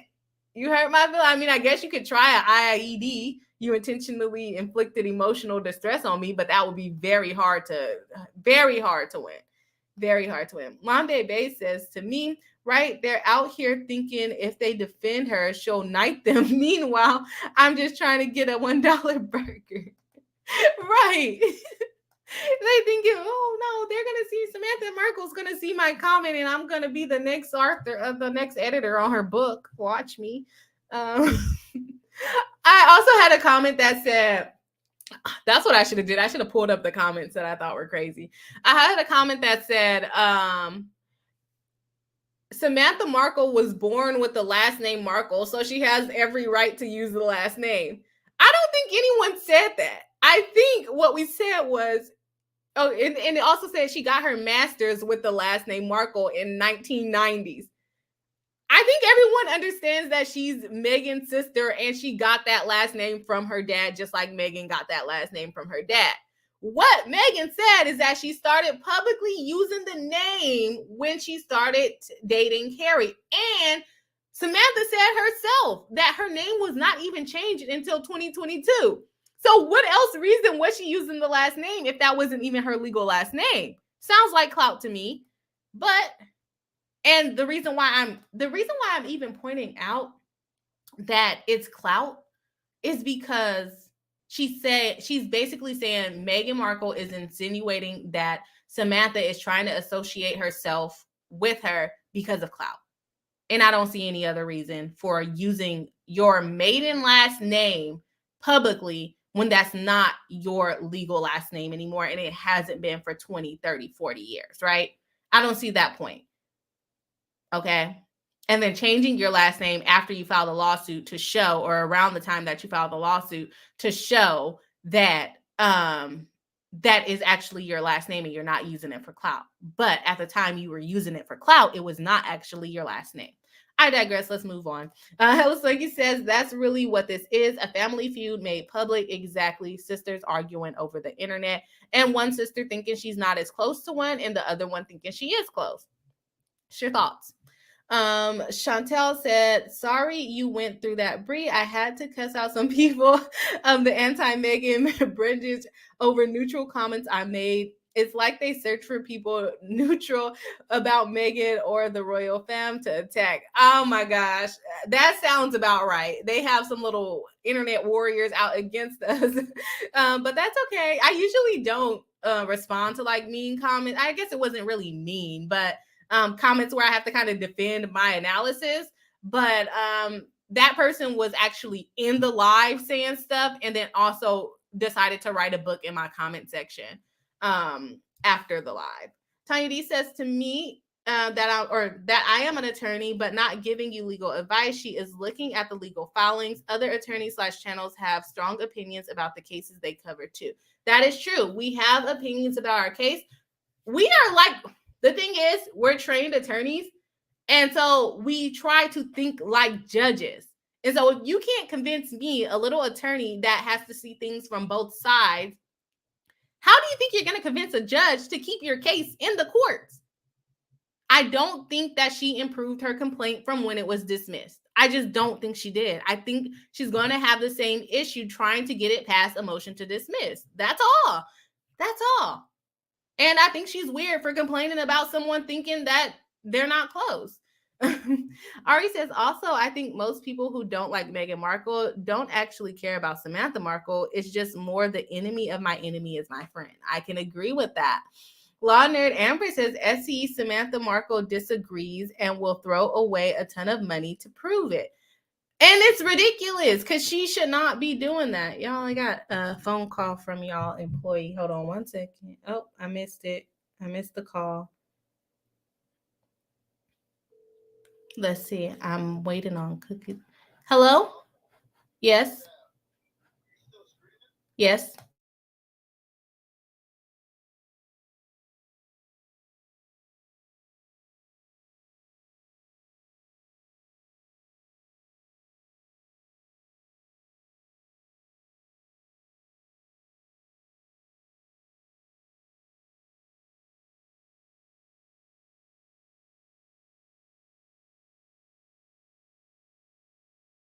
All right, sorry about that brief interruption. Y'all employee was calling trying to get me some food. So let's see what else we got going on. Where was I at? All right. SE Samantha Markle disagrees and will throw away a ton of money to prove it. I would agree with that. And I just don't think she has the claim. Lana Amber says, Bree, that's not a mean comment. Which one? Me? Elise Lynch says, just honest. Some people can't handle the truth. And the thing to me is like, okay, you may not like what I'm saying, but how does it affect your life? Like, let's be adults here. And a lot of times I'm younger than a lot of the people that come at me all aggressive. And I understand that these things don't affect my life. So I just don't understand like why they starting beef with a young girl on the internet over people that they never met before in their lives, probably. Jen Medicine says, agree. Samantha and Meghan is our family Thanksgiving every year. Beef. Just public beef for no reason, right? Hello Circuit says, for centuries, say it again. As far as the royal family. Laura Howard says, people are just in feels because Meghan Markle can defend herself from Samantha they can kick rocks and suck fire. And the thing is, it's like, she was dragging her through the mud in the media even before all of this. And I'm like, okay, but is it defamation? I don't think so. You can be mean to people and not go to jail. You just can't like kill them and stuff like that. So I don't know what she wanted. I don't know what Samantha wants. My sister doesn't like me. Sorry, your sister doesn't like you. You can't sue her because of that. Or because she's not making you famous and you're not selling your books. Essie says, oh, were they there? Yeah, were they there? As far as when she was growing up, I think I'm behind in the chat by a little bit. I am. I'm like 10 minutes behind. Let me actually scroll. Let me catch up to more recent things. Because sometimes StreamYard will show that I am kind of caught up on the chats, but then I'll scroll like a couple comments, and then all of a sudden I'll be like 100 comments behind. Okay, let's see. Let's see. Oh, so he says, exactly. You could tell who hates her because anything less than hate sets them off, even neutral, unbiased comments or opinions. Yeah. Or just saying someone that they're supporting is wrong. Again, how does that affect your life? I don't know. Bebe says, tomorrow is my birthday for Starbucks and I get one free drink I want. Well, happy birthday. But when you say it's your birthday for Starbucks, did you put the wrong birthday on the app? But if it is your birthday, happy birthday. Let's see. Bebe says, just gotta know how to use these apps. Yes, to get your free stuff. Deacon Fatal says, well, if you answer, mute. Oh, what was the question? What was the question? I think I missed it. Y'all are talking about Burger King points. $1 burgers. London Ember says, this is how we know we're on a live with a real attorney. They're always on call. Oh, that was just Alpha, though. My fiance, not work. All right, let's see. Harper Polo, Boss Life. Hello, welcome into the live stream. I don't know if you've been here. I've been messing up. Was there a glitch? No, I was just on the phone. As he says, is our employee her boyfriend? Yes, it's my fiance. He's the employee. Not is our employee. Yes, he's supposed to work on the live stream on Thursdays, but he rarely comes. Is that our employee? Let me write that down. Cheryl C says, I wish someone was bringing me some food right now. Definitely an important call. Yes, I know, but my sister is supposed to be coming later, so I don't want to eat before she gets here too early. Elise Lynn says, I love how Brie almost always understands my kind of vague chat response to her. I try to keep stuff in my head because before I would always forget like what I was talking about. Since I do the closed captions, you guys are a little bit delayed from where I am. So I try to remember what I'm talking about, but not so much. I don't do the best job all the time. Yes, happy birthday to Lambe Babe. Since I did, it's not my birthday. That's smart. That's smart. You could just put your birthday different on each app, and then you can always be getting something free. That is smart. I'm not mad at it. I am not mad at it. All right. Phone call, yeah. Hello Swiggy says, but that's the thing. I don't think Samantha Markle has supporters as much as she has common enemies in people who hate Meghan Markle and the royal family. Yes, because most of the attacks that I saw were because Meghan Markle is allegedly a bad person. But bad people does not automatically mean guilty or liable. Okay? There are bad people, but doesn't mean that you can win a lawsuit against them. Deacon Fatal says, no, that was for answering the phone call. Oh, okay, that makes sense. Law Nerd Ember says, it was Alpha. Yes, it is Alpha. Oh, let's see. Veterans Day birthday coming up. Cheryl C says, Meghan Markle sis wrote a book about her, is now suing her instead of maybe writing her a letter saying, hey, I'm sorry our memories differ so much. How can we become closer as sisters? Why would Meghan Markle be mad? Well, according to Samantha's first complaint or second, I don't remember which one at this point because we're on the third one. She said that her and Meghan Markle talked all the time. Now we are on the third complaint where she says she spoke with her from time to time and they stopped communicating in 2017. So which one is it? Which one is it? I'm going to assume that Samantha Markle may or may not be an annoying sister and Meghan just doesn't like her. Or maybe she said something to her and Meghan just doesn't like her. Or maybe just Meghan doesn't like her. No matter what she did, she doesn't like her. And just because you're blood related does not mean that you have to like the person, you know? They say blood is thicker than water. Meghan said, no, I don't like you. Meghan said,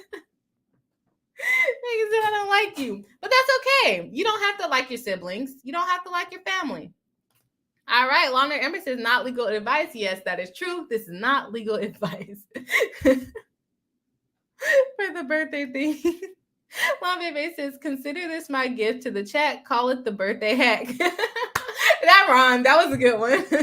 That was a good one. All right. Cheryl C says, that was sarcasm. I just ran out of room. Haha. I think I might have missed the chat where you said that. Okay. Oh, yes. I got that. Yes, I got that. That was sarcasm of her suing her instead of just being like, yeah, hey, why do we do? Or just getting over it. I don't know. I think maybe because the type of person I am, I feel like I don't try to put as much stress on people in my relationships with people. I don't try to make them think the exact same way as I am. Like, oh, I think we're best friends, so you should also think we're best friends. Or I think we're super close, so you should also think I'm super close. Or we're super close. I don't put that kind of pressure on people. Or I have this certain respect, so you should have this certain respect. But it seems like Samantha is trying to do that and pushing the narrative that, hey, I think that we're close, so you should also think that we're close, benefits her substantially, because if Meghan Markle says that she is close to her, it will help her sell her book because she knows Meghan. But if Meghan is saying, I don't know her like that, it doesn't help her sell the book because Meghan's like, she's writing a book and she doesn't even know me like that.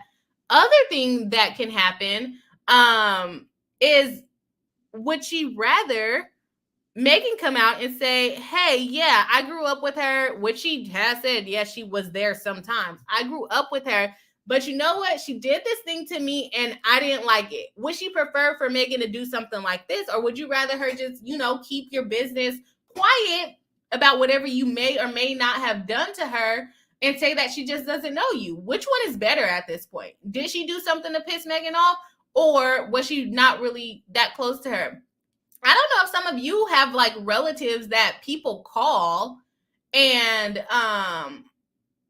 that they call you and you don't really know them like that, but you still have to talk to them.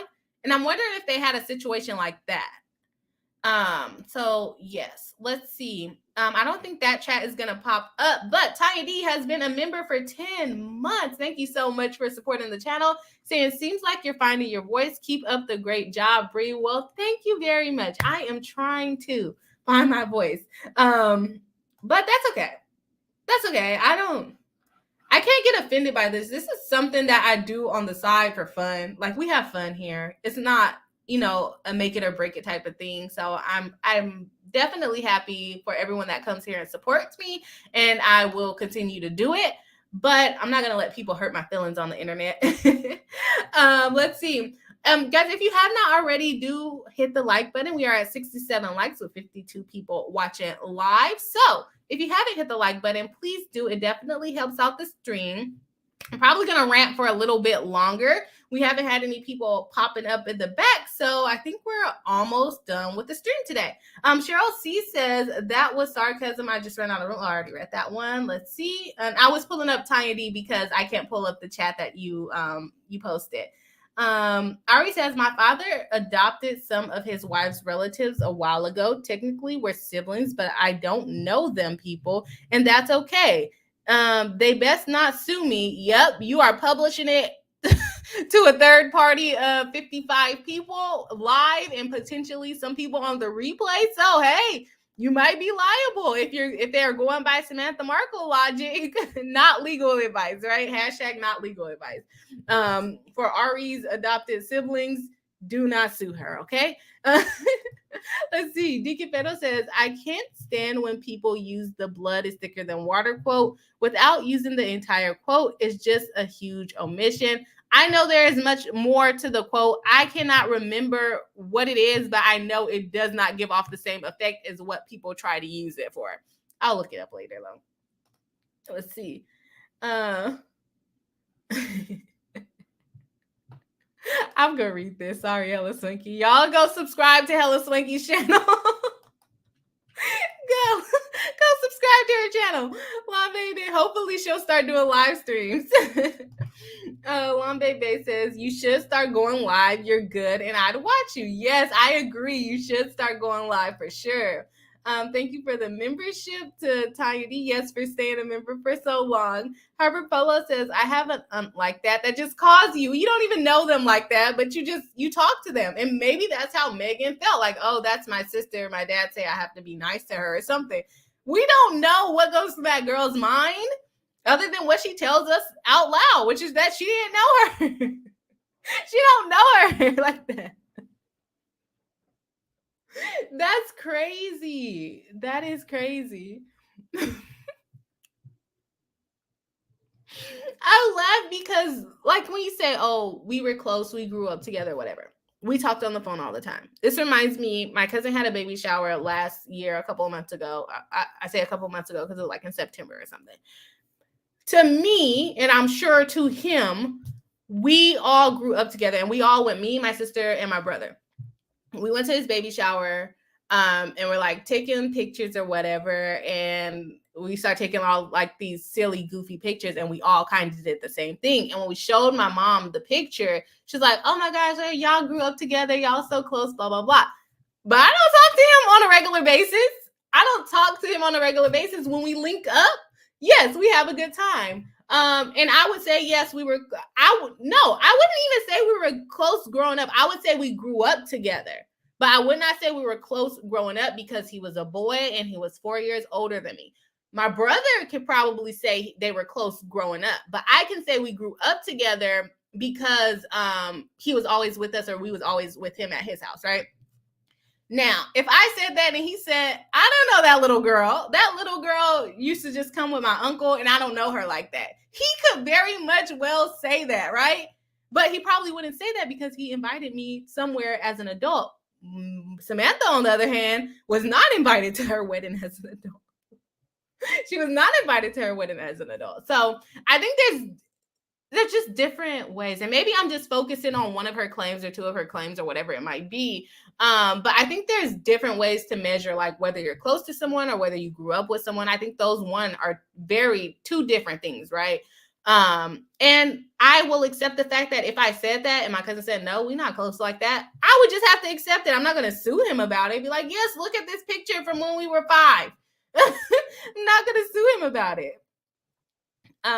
Deacon says, have a lot of family like that. Hello, Circuit says, OMG, Bree, I was thinking the same thing, especially when race was brought up. What if Meghan Markle is actually doing Samantha Markle and herself a favor and not spilling the real tea? I would agree with that.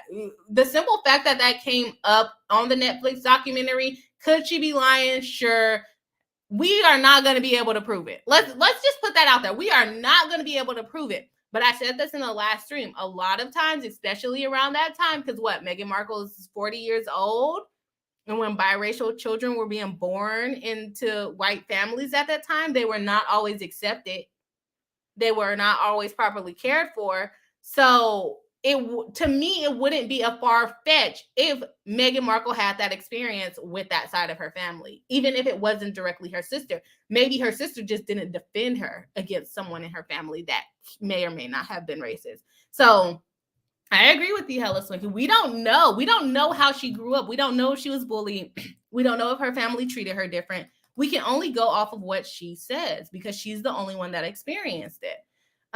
Elise Lynch says, my sister is 10 years older and we didn't grow up together, but she's not pushy or weird or money hungry or writing books about me.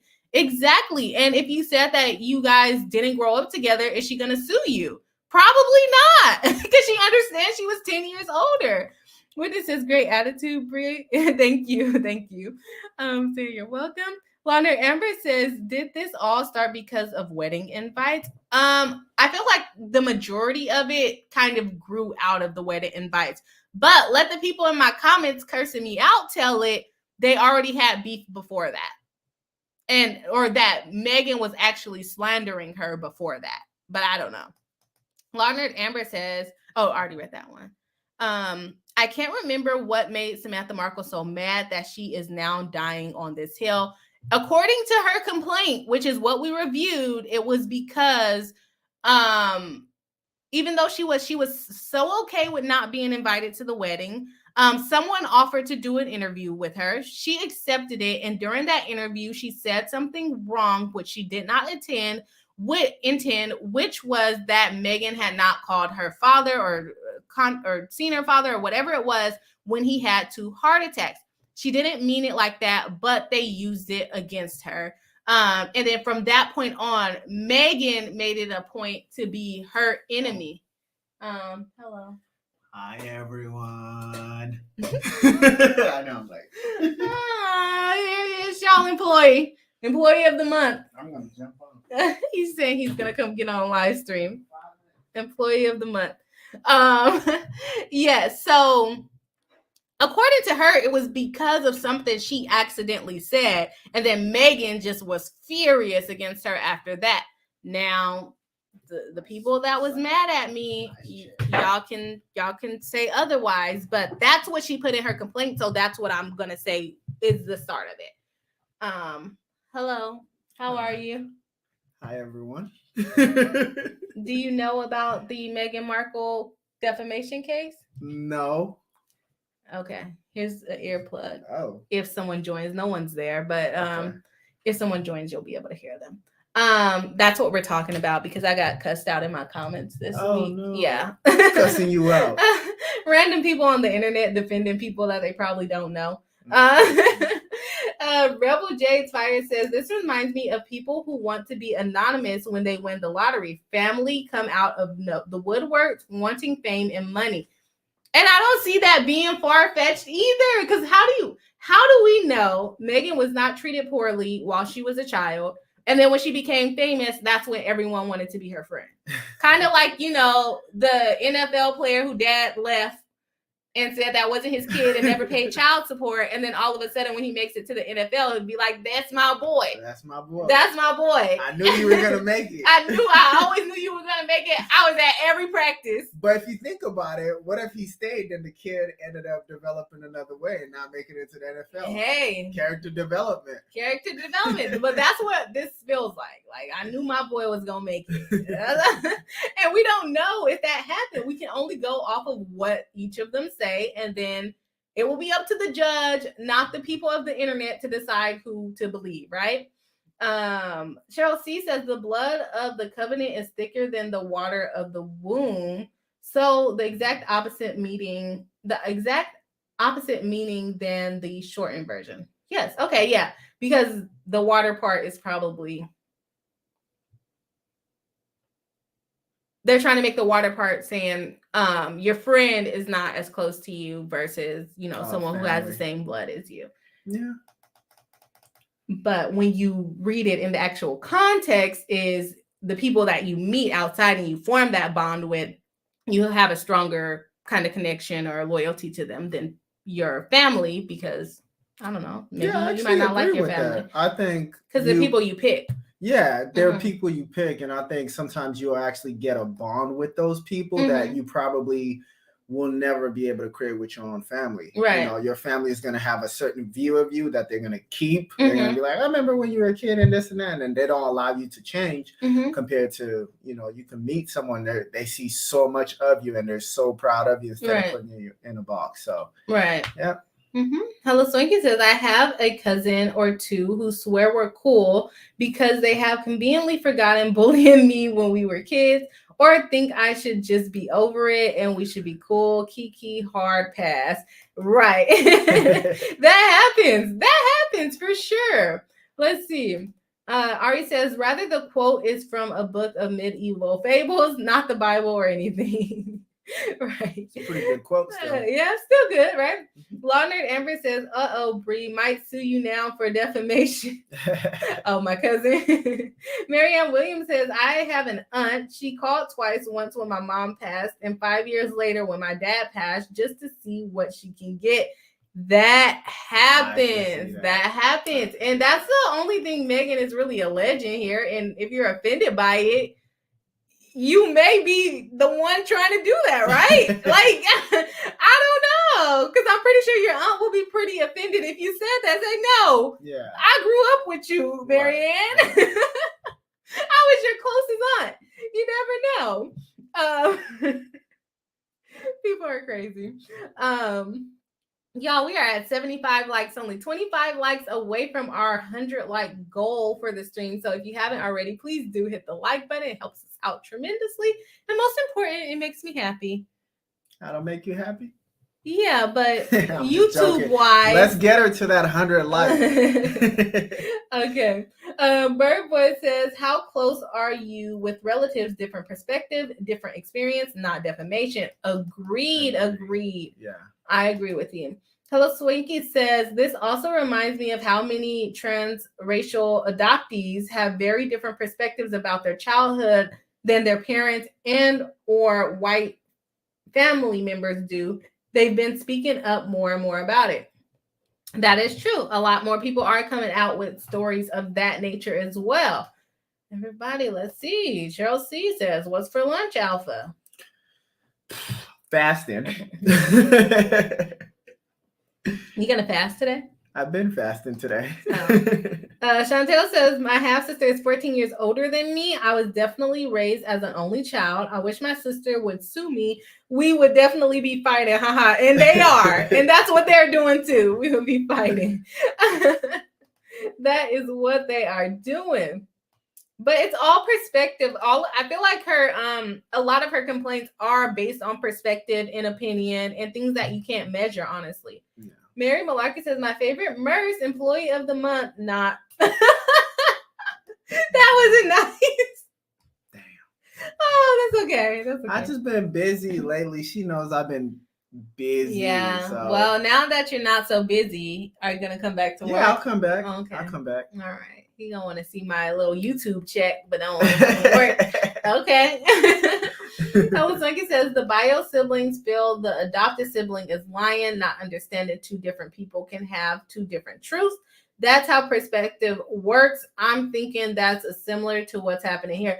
I think even biological kids can have that same experience because I think in your family, you guys have that. And sometimes I look at my sister, hopefully she don't sue me for defamation. I'd be like, what household did you grow up in for you to be acting like that? You know? But guess what? We're just of two, even though we're close in age, we're of two different generations. Personality, experience. I think also your friends and things you end up doing growing up kind of shape you. So I don't think you and your sister grew up the same way. And I think in terms for mine, so that's where the difference, you guys are home together. Yeah. But then a lot of your character development really starts to be enhanced once you start creating friend groups and getting into activities and things like that. Right. I agree with that. And so even when you do grow up together, you could still kind of have these different feelings about different things that happen in your life, because you may not even have known something happened. And your sibling tells you that it happened and you're like, what? When did that happen? Yeah. So sorry, Samantha. I think a lot of people are giving us their experiences to prove Meghan's point even further. Not to say that we are Meghan Markle supporters, but what she's saying does make sense. And I don't think it's necessarily defamation. Leonard Amber says, hello, Swanky. I am an only child too. Sometimes I think it would be awesome to have siblings. Then I hear about sisters like Samantha Markle. So I think I'm good. That makes sense. Witness says, I'm just now figuring out your family is who you want your family to be. Yeah, that is true. That's very true. Elise Lynch says, and there's a horrible societal expectation on adopted people to be grateful for everything or regardless of things. Yeah. I have seen that coming out a lot more recently too. Because you could have, they say you could have been in foster care or whatever. Be grateful that, you had a roof over your head. Yeah. Ari says, and Samantha Markle had the same energy when she was talking about how their father paid for Meghan Markle's school. How dare she say that she wasn't happy? Yes. How are you going to say, oh, daddy paid for your school, so you should be happy? What if she didn't even want to go to that school? What if she wanted to go to a public school? That's true too. You never know. Yeah, I mean, there are favorites in families, so people don't like to kind of say it, but which Samantha Markle probably felt like, well, Dad didn't put me in a private school, but he did put you in one, so you shouldn't be complaining. I had that in my house. My little sister went to a private school. I went to a public school. But so, now that I'm older, I'm actually grateful that I went to the public school and she went to the private school. Because the whole time she wanted to go to a public school. Exactly. And you're like, what's wrong with her, right? Right. I was like, it's horrible here. Too much character development in these schools. Right. Harper Bolo says birth order can affect the way you perceive things as well. I can agree with that. Gender too. Gender can also affect the way that you perceive things as well. So there's that. Witness says, so true. To Hella Swanky, my brother is 6 years younger. We were never in the same school together or had the same friend / school schedule / interest. I was in school with a sibling almost every year of my life, other than middle school. Mary Malaki says, oh, I didn't mean to hurt my fave nurse's feelings, just trying to support us. No, okay. I'm going to have nursing content coming up this week. So it's okay. I'm going to post some stuff. Yeah, I was putting out some content. Elise says, the parenting changes more let me read it again. The parenting changes the more kids that come along too. That is true. You change up how you treat them, especially like the little ones get away with everything, right? Bird Boy says, I have a twin and we remember a lot of situations differently. We experienced it differently. And I think that's what the situation is here. I think that's what it is here. Hello, Swiggy says, so true. Even bio siblings close in age can have two very different childhood / experiences with the very same parent. Great point, Bree. My high school best friend was treated very different than her brother. Same parents. Oh, yeah, that can happen too. That can definitely happen too. All right, we're getting behind in the chat again. Let's see. Marianne agrees with, Marianne says to Bird Boy, same, sister and I are 10 months apart. We remember many things differently. Yeah, it's all about perspective, right? Mm-hmm. All about perspective. Lady Gnome of the Woods says, my middle sister still referred to the youngest sister when she was an adult. The middle sister still referred to the younger sister as, I think I might be missing something there. Oh. Oops, as spoiled. Referred to the younger sister as spoiled as adults. That makes sense. And that's what Samantha is doing to Megan at this point. J. Michael says, Alpha a nurse? Yes, he is. Nurse Alpha. Yes, he is Nurse Alpha. Yes, sure is. All right, we got through the comments. Yeah, so we covered the Meghan Markle stuff. Just wanted to vent. If you guys haven't seen some of the comments that I had to horribly go through over the last day or two. Stop picking on my woman. Make sure to check it out. These people here are not picking on me. These are the supporters. We love the Bree Hive over here. Like I said, we lost some friends, or I guess they weren't friends of the channel if they're going to get that hot and heavy about topics. So that is okay. We had some people join us live today. It was a great time. We had a good discussion on Alec Baldwin. So thank you everyone for joining into the live stream. Thank you for all the members that came onto the live stream. I hope to see more people joining in on the next members live stream. Definitely let me know if there's any cases that you guys want me to cover coming up over the next month or so. And you guys have a great Saturday. It's sunny. Well, it's sunny here. Depending on where you are, it's a good time of the day. You can still go out, have some fun. But I definitely appreciate you guys spending some time with me here. And I will